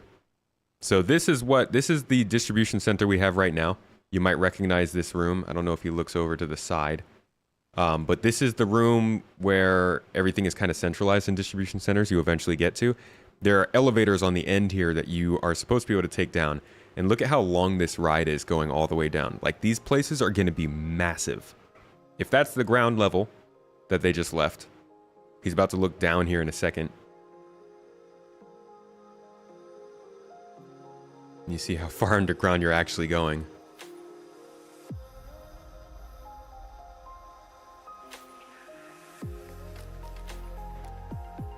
And so this is the part of distribution centers or underground facilities, whatever you want to call them, that we don't have yet. And I think these will eventually start connecting to some of these caves. But not yet. So that was some talk about caves. Here we have more talk about rivers. This is a pretty cool talk. It's River Guy again, and he's talking about he spent a couple of years showing us how they were developing rivers just to make rivers work in the game, make the water flow, make the pathing make sense and all that. But then he came back with this, which is kind of like what he talked about earlier, a way to basically make it so that when they make a planet, that planet can logically know where to place rivers so they don't have to do it anymore, which is pretty cool. And again, just another advancement of the tools they're using to try and build these planets out. There. I'm going to attempt to manually place a river here. I'm going to click. As you can see, we've now got a set of nodes. And this part of the process hasn't changed. So I'll still go down to the river, click on any of the nodes, and I will click place river, and boom, we've got our river. I can then hide the debug nodes, and the river is there in the world. As simple as that. But actually, we're wanting something a little more complex than that. We're wanting entire water systems across the entire planet. And that's what the auto river placement tab is for. The automatic river placement is split up into 4 steps. The first step is the gather. This looks for positions where we have a rough idea that there will be a river that fulfills certain criteria. And we use the prediction that we saw a moment ago to do this. We can change various settings, such as the target river quantity, the min macro steps, which is the number of those large steps we saw a moment ago for the river to be considered, and the number of attempts of positions it will do while trying to find these. In this example, I'm just going to try and find 5 rivers across the planet, and I'm going to say each of them needs to have at least 9 macro steps, so we're talking about pretty long rivers. We can also select which biomes we want the rivers to be able to flow through. In this case, I've selected all of them apart from the snowy ones. To be honest, I'm sorry to interrupt this, but this story of how they developed the river tool feels like the best example of how they've been doing all of this whole time. This dude came and introduced us to the idea that he wanted to make rivers. Let me actually take you back to that episode because it's such a good story. Like, it just shows how each of the devs might take... You know what it reminds me of, kind of? They used to talk about how in Google, back in the day, you'd have your... Can't remember what they called it, but it was like you'd have a certain amount of time that you could spend on something that you felt strong about, that you wanted to introduce to the company, and eventually turn into something. I think this is how Gmail became a thing. A couple of different Google products actually started like this. And the idea was that one dev or team of devs or however many devs wanted to focus on one thing could go in and make something that they felt was good, that they felt could help the company. And eventually when it got to a point where they were confident in it, they could introduce it to the rest of the company and possibly bring it into the main development branch. And I feel like that's kind of how this happened. Obviously this was like mandated by the company. They wanted to have rivers, but Will has been the face of this the whole time, and he showed us from this very, very beginning concept of how he wanted to make rivers to what we're watching now, and I think this is cool. Here, for the water to have travelled to this point, we can't have it flow up on the terrain. So once we're happy with our river path, we can look at adding any contributing springs. So for example, we might have a bit more water flow coming from there, or I might choose to have a bit more water flow coming from there. And then we can score and clean the rivers. What this does is it works out a more detailed path between the nodes that the river's going to take. And it also works out how much water is going to be passing through each point. So you see, if I click on this node here, we can see the size is 5. But if I go a little bit downstream, where there's going to be more rainwater collecting into the stream, the size is 17. And that will increase all the way down to the bottom where the river ends. Once we're happy with the river system as a whole, we can place the geometry modifiers. Now the first thing this is going to do is we've placed some brown decals down to show that the terrain has changed, and we've actually modified the terrain to show the path of the river. As you can see, if I just turn these off, as you can see, we've got a deep trench where the river is flowing and then banks around the river. But usually rivers have water, so let's add in some water. Now obviously this is work in progress, this is just using the sea mesh, but it just to prove the concept that we can have water in the basis of our rivers. But it still doesn't look quite right. If you look at a river in the wild going through any ecosystem, whether it be a forest or some fields or a desert, you'll notice that the terrain around it is different, and that's because the water influences the ecosystem. We get more vegetation and growth around places where there are water. So in order to make this look as convincing as possible, we're going to experiment with adding more foliage and more ecosystem changes around the rivers. So this is just a programmer's take on this, and no artists have had any say in what I'm doing here.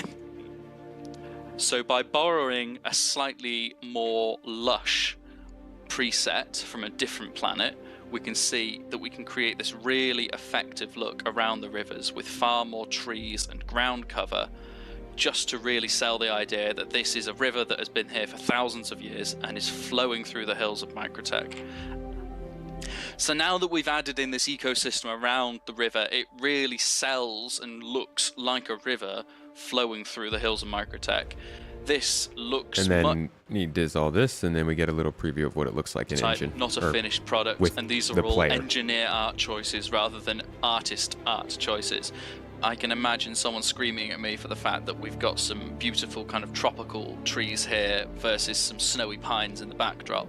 But the fact that we can modify the ecosystem around these rivers means that we're going to be able to create some really convincing looking ecosystems.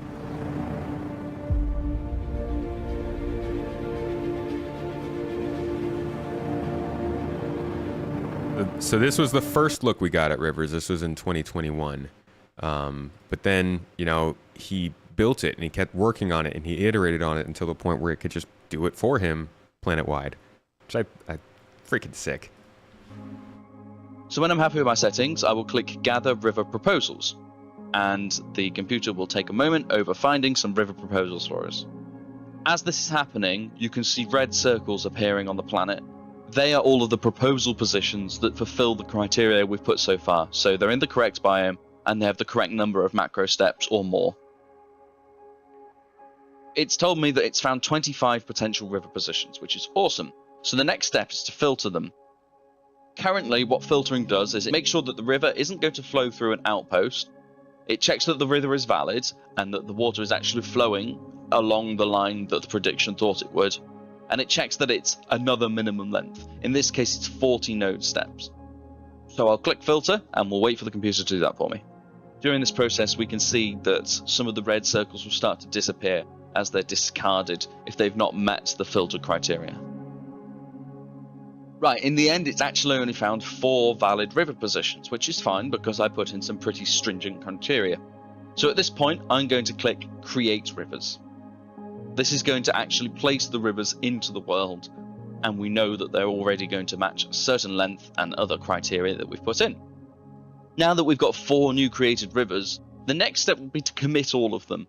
But actually, I'm going to hesitate slightly. I'm going to go across to the Rivers tab, and I'm going to filter to rivers that are uncommitted. So this is showing me all 4 rivers that have not been committed yet, which means that they are on the planet and they are present, but they haven't been saved to data. And I'm going to go to each of them and commit them manually. So first, let's sort by length. So we'll start off with our shortest river. And this is something hopefully they can automate, you know, so you could just click a button and it does this for rivers, for caves, for outposts, for unique land masses, and makes planets easier to make, I hope. And looks a little better to me. I think I'm going to let this one stay. Go to the next river. Yep, very happy. 11 kilometers long. So, got a good length on that one. And this one is 12 kilometers long. And again, looks very similar. So yeah, of these 4 rivers, I'm happy with 3 of them, and I'm going to let them all stay. Going forward, I'm going to allow artists to specify a minimum final length in kilometers rather than just nodes. And one of the big things that I'm going to do next is spring points. What this is artists will be able to add hint positions at various points in the height maps to say a river would look good starting here. For example, a crevice or a crack in a mountainous height map. And that's just going to mean that the quality of our automatically placed rivers is just going to be a step higher because the start is always going to look somewhere natural rather than just starting anywhere in the middle of a field. Because at the moment it is largely random positions that it's trying and then filtering from there. So that's what I've been up to with the river stuff recently. In between fixing bugs for patches and stuff, I'm really happy with the progress I've been able to make on this, and it's really cool being able to show it off again. Hopefully we will be having a lot more rivers on a lot more planets coming to the verse very soon. Thank you, Water Guy Will. River Guy. This is not the last we'll see of him either. He comes up quite a bit. All right, so our next stop is actually looking at the planets of Pyro. So we did a lot of looking at planets coming to Stanton and how they looked in terms of ground scattering and resources and all that jazz. This is kind of a look at what they created when they started from scratch with Planetech V4 on a new system that wasn't as terrestrial. So I'll just give you a couple of looks at each of the different planets that they show here. This is from 2022.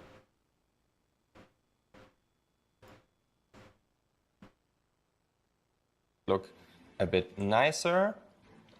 And then thing to highlight here, plants over there. So what's interesting about those is we made them like 3 or 4 years ago. They were supposed to be part of like a mission on a space station. The mission was scrapped, unfortunately. And ever since then, this asset set has just been sitting in our vault. It's a really cool plant set, and I'm happy that we finally found a spot to use them. So this is another spot I want to highlight.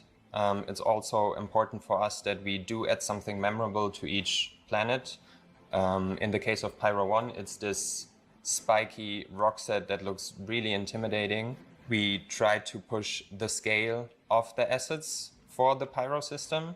We felt like by now we got like the basic rocks and the scattering of the basic rocks to like a very good quality. So now we can explore more crazy shapes, I guess. And this is one of the sets that we made.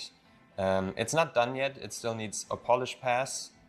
But I wanted to show you guys what it feels like when you're in-game walking around here. Now I want to show you my personal favorite biome of Pyro 1. It's this biome here. Pancake rocks. Which has these really cool looking rock formations. They are massive in scale. Like if I jump in-game here, you get a good feeling for the scale of them. Yeah, it's possible to land your spaceship on them. It's probably really fun to race through here. We can imagine that this is going to be like a nice combat space as well, because they do provide nice cover. Let's just jump to a couple different areas on Pyro 1 before we move to Pyro 2.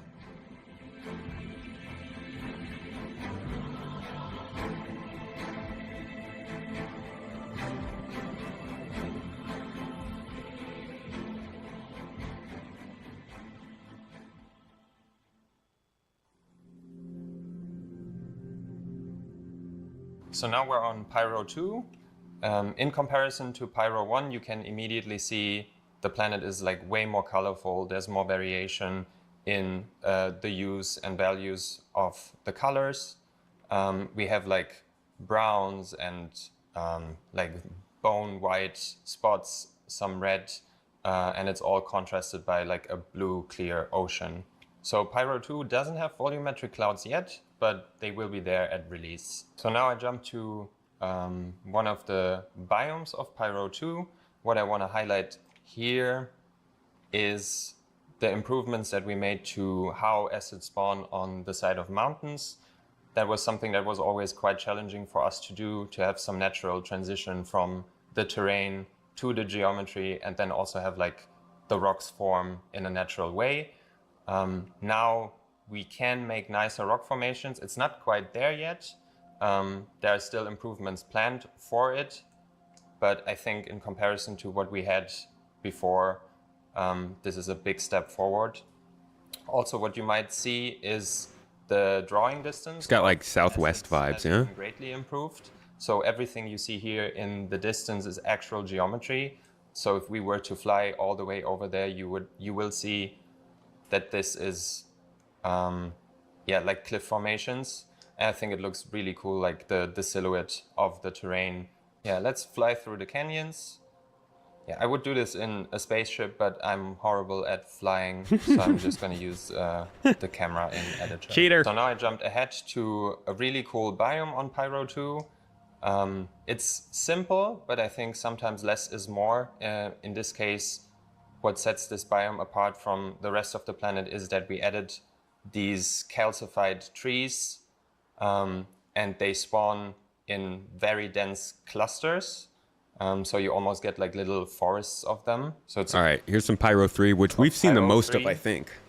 So from this distance, you can see through the volumetric clouds, like a lot of the yellow coming through. We talked about what's making it look yellow, which is the moss. And I want to like jump down planet surface and show you the amount of detail that you will see when going up close to the moss.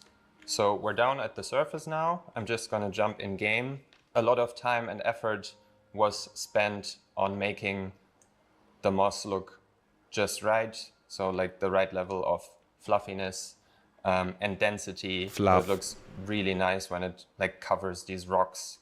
And then we also every game needs some good fluff. Smaller moss on the ground. We combine it with like yellow grass. And it makes for like a really interesting biome. So it was really important for us to make this biome look really dense. So we pushed the amount of acids that we're using. So it's basically completely covered in foliage. Compared to Orison, for example, which Pyro 3 is beautiful. Which are probably our densest planets when it comes to foliage. This is way denser.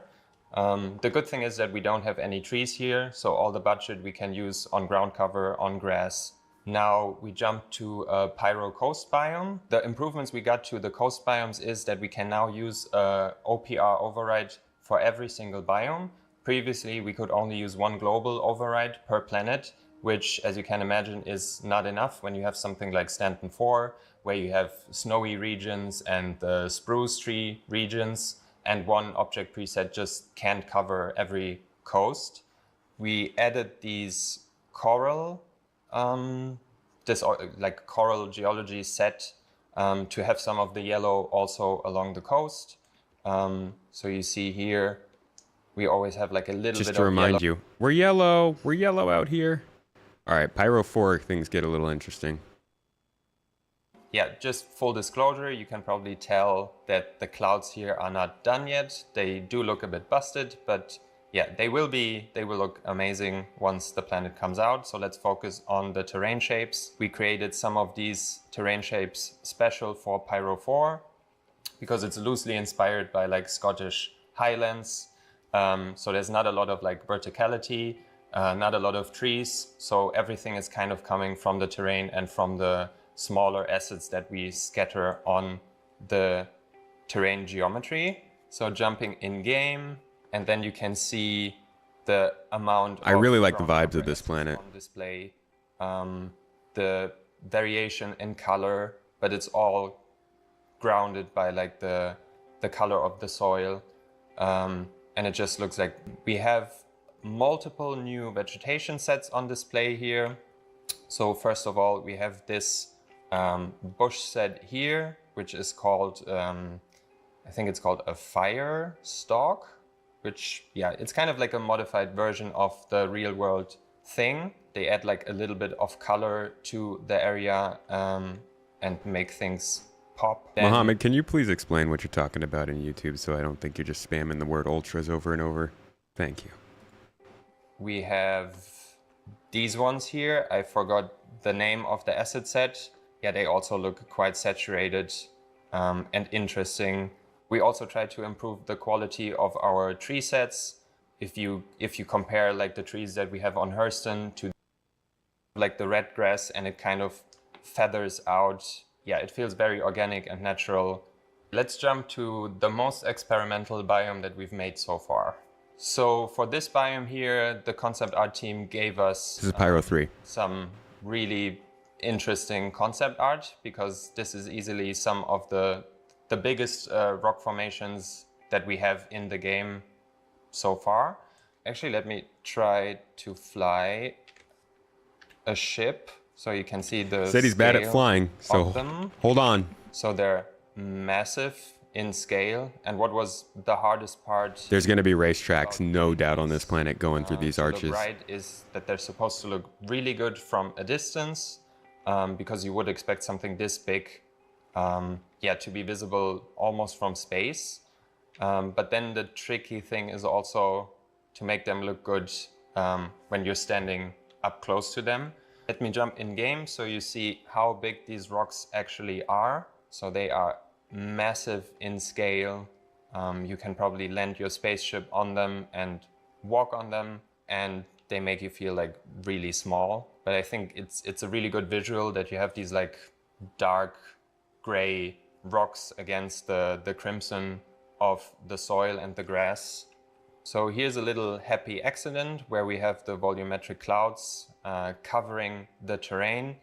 And because the height map, the difference in height is so large, we actually get like shapes of the terrain poking out of the volumetric clouds. Okay, can I just say, if they fix that happy little accident, I will be pissed, because it's beautiful having the fog like that. Technologies from, are you just calling CIG Ultra? Is that it? The tiling issues that we have here, which is something that we still need to look at. But like I said before, this is still work in progress, so it's gonna change a bit. Because I mentioned biome diversity along the coasts before, I just wanted to highlight what one of the coast biomes on Pyro 4 looks like. So this one is kind of this wet sand. We scattered some of the seaweed, some of these lava plates, and some of these pebbles. And then we also get like nice seaweed moving with the waves of the ocean. One interesting thing on Pyro 4 is that we have a massive crater region. On other planets we have individual craters which are a whole height map, or like 3-4 smaller craters on one height map. But this is actually multiple height maps forming one large crater. And you can see it all the way out in space. Like this whole region is one big crater. So it's a mix of like the global displacement. There better be unique minables in this crater, you know? Height maps of the ecosystems spawning on top. Plus the volumetric clouds make it look really epic here. Now we've flown down to the surface of the crater. We wanted this to feel very, spooky and grim and kind of dark. So we have these dark fantasy forest-looking trees, which look kind of creepy. Then we bring some of the red grass back from the previous biome. If we go down to the surface of the crater, you can see that we added this dark forest-looking tree set, some creepy shapes, some moist-looking ground cover. Moist rocks. And this whole area is supposed to make you feel a bit uneasy. All right, on to, I believe this is a moon of Pyro 5? This one is Pyro 5C. Thank you very much. Pyro 4, you can see that it has a landmark that you can see from space. Yo, Mihai, thank you so much for gifting out 5 subs on Twitch. You are the homie. Makes a big difference to us. I really appreciate you. Thank you for getting us almost to our goal for the day. Much love, my friend. It's not a crater, but it's like, like a long streak of slick obsidian. So let's fly down to the surface of the streak and have a look what it looks like from up close. Again, we start with like the global height map where there's like a little bit of a bump up, and then it goes down to form the crack, and then we scatter the ecosystem height maps on top to get the look that we want. So if we go down here, you can see we start with like flatland shapes, some smaller craters, and then it transitions into like these quite spiky looking mountain formations. And then down here, they feather into like these longer ridges of bedrock before it becomes smooth down here. And if we jump to this point, which is a really cool spot because like the sun just hits the obsidian in the right way and everything looks like nice and shiny. You can see here that the ground looks quite different from other planets. So instead of soil, it almost looks artificial in a way. Acid-wise, we're using one of our obsidian sets that you can also find on Stanton 4. This one got a bit of an update, a bit of polish, so we improved the shapes, different textures just to make it look extra cool, like the way the sunlight hits these surfaces. To make this area a bit more interesting, we decided to add some of these. And then from there we have Pyro 6, which is like a dusty rock, really. Then over here, I want to it looks a little bit like Walla to me. A little less atmosphere. Right now, just to show you what it feels like walking along like chalky. Here. You can see that we added some dramatic looking coral shapes. And then but ultimately, I'll give you guys a look at the sizzle reel they have for all of these planets. You'll see Pyro 1, 2, 3, 4, 5C, which is the moon of 5, and then 6. And I believe they show just a quick look at the gas giant, which is Pyro 5. Good vibes you were asking about. So check this out. Even more excited than before after seeing what I showed you today.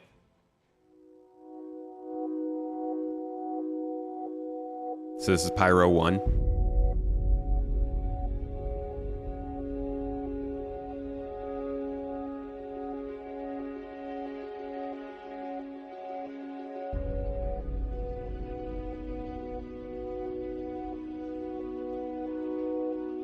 Pyro 2.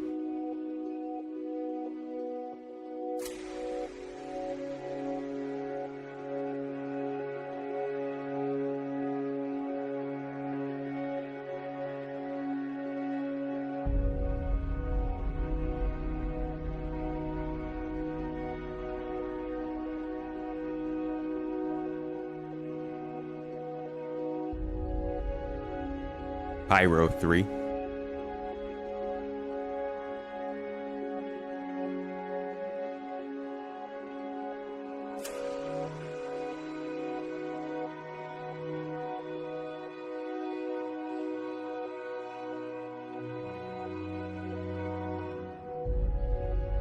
Pyro 4.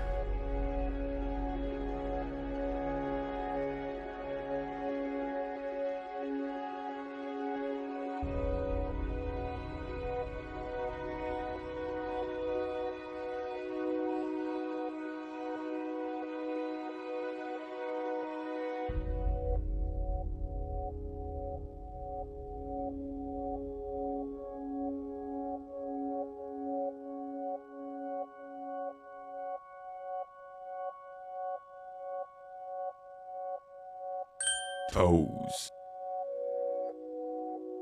I think this is Pyro 5C.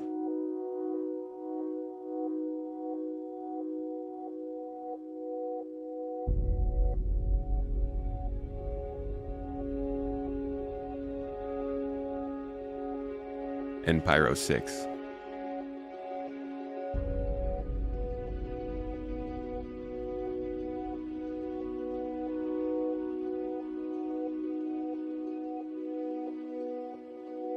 And to be honest, I don't think these are like crazy spectacularly different than what we've seen so far, but it's clear that they're starting to branch out a little bit more, and I hope they continue to do so. That Pyro skybox, though.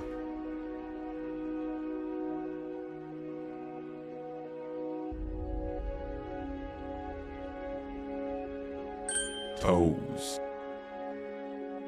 Mihai, did you also sub yourself? 14 months on? Thank you, my friend. And Zaldibus, thank you so much for subbing with your Prime. That is very much appreciated. All right. Here is water effects that we've seen as Will the water guy returns to show us more of what he was doing with water, and then we will look at the future of planets briefly before we wrap things up. Accurate as any of our work going forward. And here's a really good video of some of it in action. I'll let that play. This is the debug mode. Essentially, we're moving a sphere of basically infinite mass through the water. And as you see, if we pan out a bit, we make our sphere a bit bigger, we get a much different result from the sim. Spawning the foam properly. It looks really nice. Really happy with this one. So what I'm going to do in a second is I'm going to turn on the debug mode so you can see where the regions are. You see we've got these gray boxes. They light up green when there is a hit inside the box. We've also got different sizes going on. If you look near the shore there's a big cluster of text. That is a whole bunch of other regions because there's some stuff floating there causing little ripples that we can't actually see. And as you see, these scale properly. We can add the results from multiple sizes of simulation together, and they influence and interact with one another accurately. You see those big waves crashing over the little sim there. It works pretty nicely. It just I've works. got ahead of my subtitles, but I'll just let that video play out. So, what does that look like when we bring it all together? What's it going to look like in game? Now, you did see a little bit of this in the Star Engine trailer, but actually, I think this video does a little bit more justice to it. So I'm just going to let that play out for you.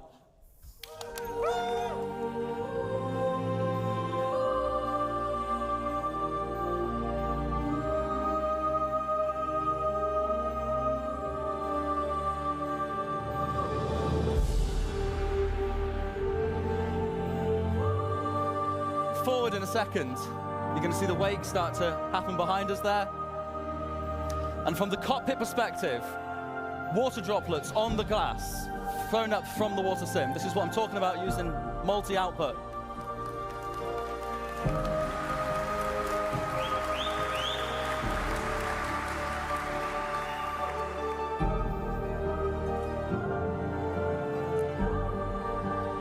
And that's us. Thank you so much, Sitcon. Handing back over to Ali.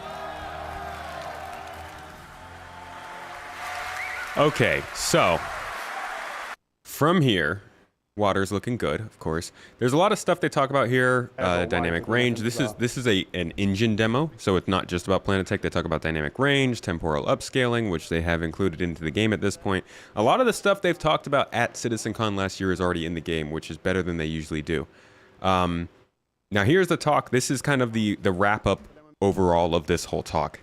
And point being, at this point, they have developed this tech out quite a bit to where they're ready to start building new star systems. And they get a little bit into the details here of how they want to do that.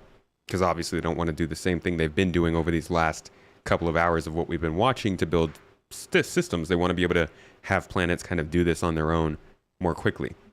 So here is a good, like 3 to 4 minute talk of the future of this and how they're going to develop this stuff a little bit faster. Get the screen spatiality, look in the top of the screen or in the flowers. They type of fill in the detail for the rest. They really help type of bed the scene in and stop these things looking floating.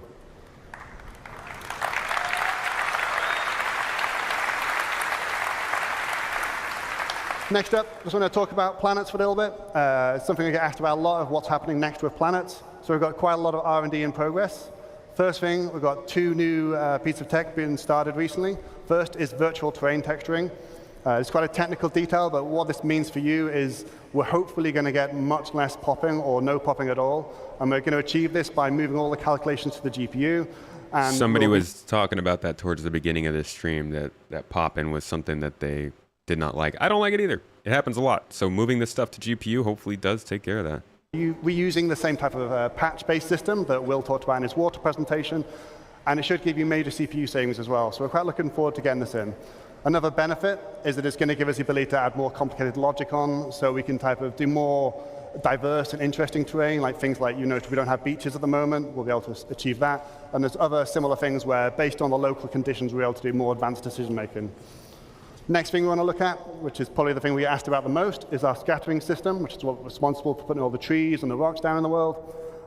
We're going to, again, move this to 100% to the GPU, and that should let us have vastly longer draw distances right up until the horizon and much better performance. So we'll finally get rid of the dreaded pop of trees coming in for you. We also have to integrate it with our harvestable system, the resource system, and the awesome fire system you just saw a minute ago.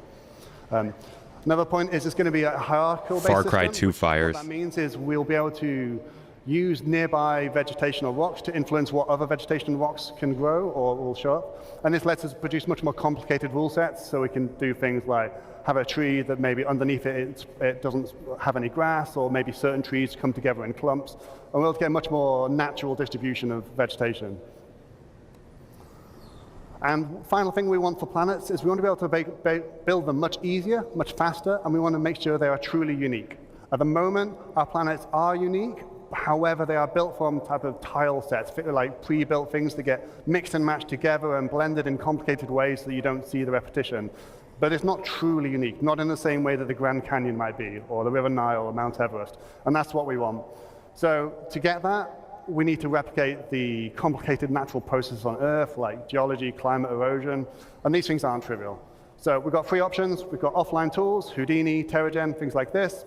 We could simulate all these processes in the engine. But we've started some R&D a few months ago on whether we can use machine learning to do some of this. So just to give you a quick idea of how that would work, or how it could work, if you just start with some random input here, it's just like some noise. We run it through a temporary simulation, so we can type of get a more reasonable approximation of simulation at different altitudes and latitudes on Earth.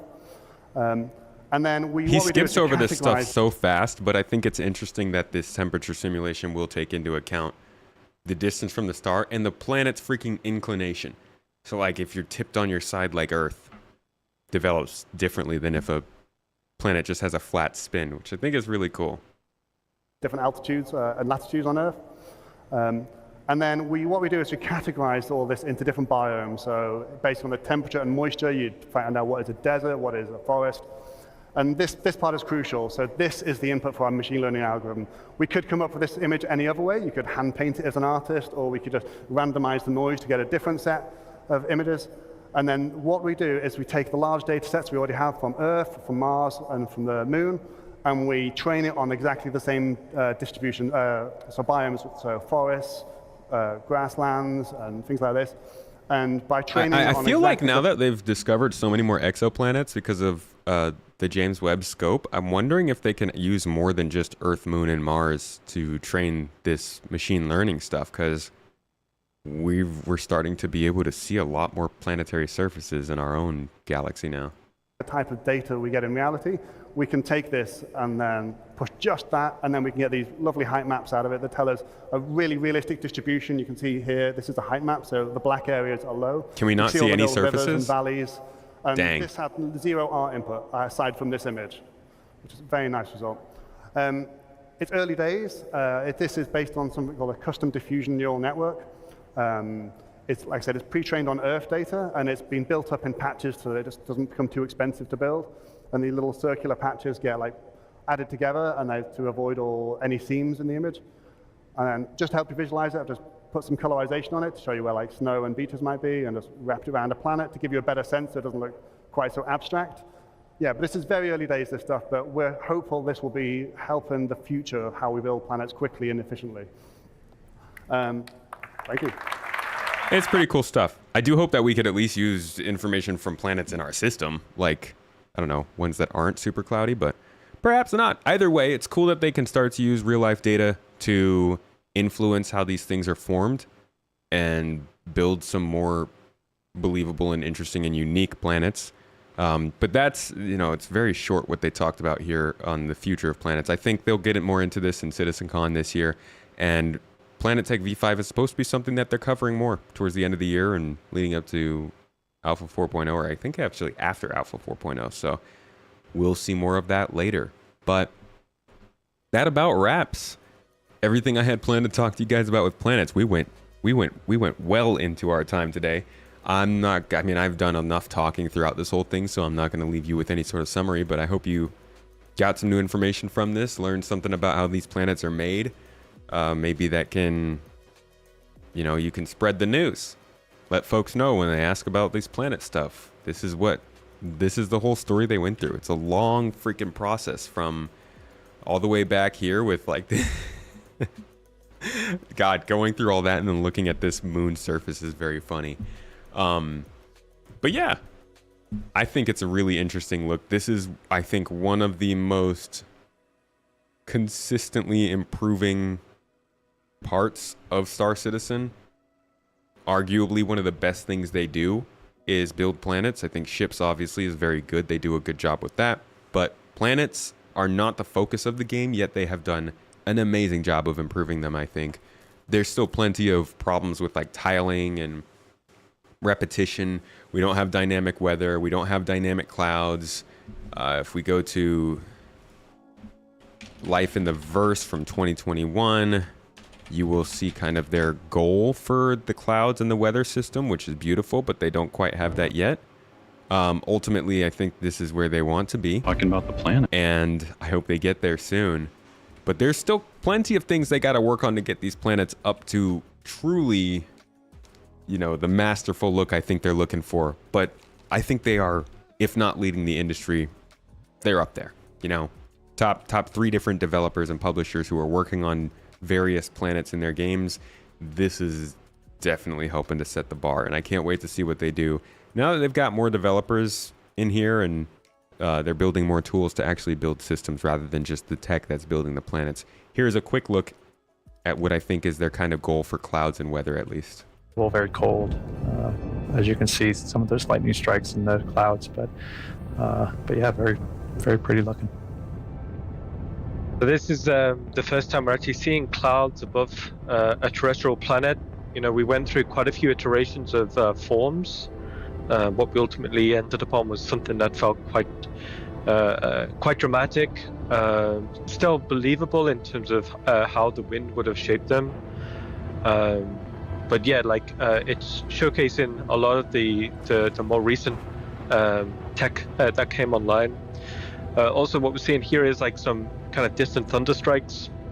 And what this is kind of like a prelude to, you know, future weather features that will be coming on board, you know, and how this will tie into, you know, storms and ship handling, you know, due to the turbulence. And it's great seeing the... They actually did mention in a monthly report, I couldn't find it last time we were streaming, but one of the monthly reports they mentioned that they're working on the ability for lightning to strike ship shields and how that would reflect on the shields, which is pretty cool. Yeah, I know that the James Webb scope and the Hubble scope and all the places that we've discovered exoplanets are kind of based on the wavelengths and the way that the light transmits through their atmospheres and stuff. I was really hoping that we would get more defined. I guess that's super far away. Like, that's kind of ridiculous to expect actual looks at the surface of planets. But hopefully we can study the planets in our own system more and get data that can be used for this kind of stuff. Either way, Earth is plenty. Earth has a lot of really cool stuff going on. So if we could trade it on Earth's terrain, you know, I'm sure that's a big step up from artificially making it as they have been doing now. So I can't wait to see what they do with the future of all this stuff. And hopefully at some point we make a super telescope so that we can see other planets or other things in other systems. You can't expect that? I can't fucking expect that. All right? I appreciate you guys all being here. Thank you for watching. I hope you enjoyed this and got something nice and informative about it, out of it, not about it. Seeing, you know, these large areas of occlusion cast onto the terrain, it just adds that depth. It just adds that believability to what we're seeing in the frame. And you know, when you see like these I'm gonna send you all over to HC Vertigo. Looks like he's playing some Star Citizen, doing some Arena Commander. Go get some gameplay. We've done enough talking. I've talked your freaking ears off today. So enjoy yourselves, everybody. Have a wonderful day. Go, I don't know, eat something delicious. I'm about to go have some great dinner. Mrs. Tomato is making fries and fried chicken from scratch. Pretty sure she found the chickens on the road, cut them up, and she's frying them. No, I'm kidding.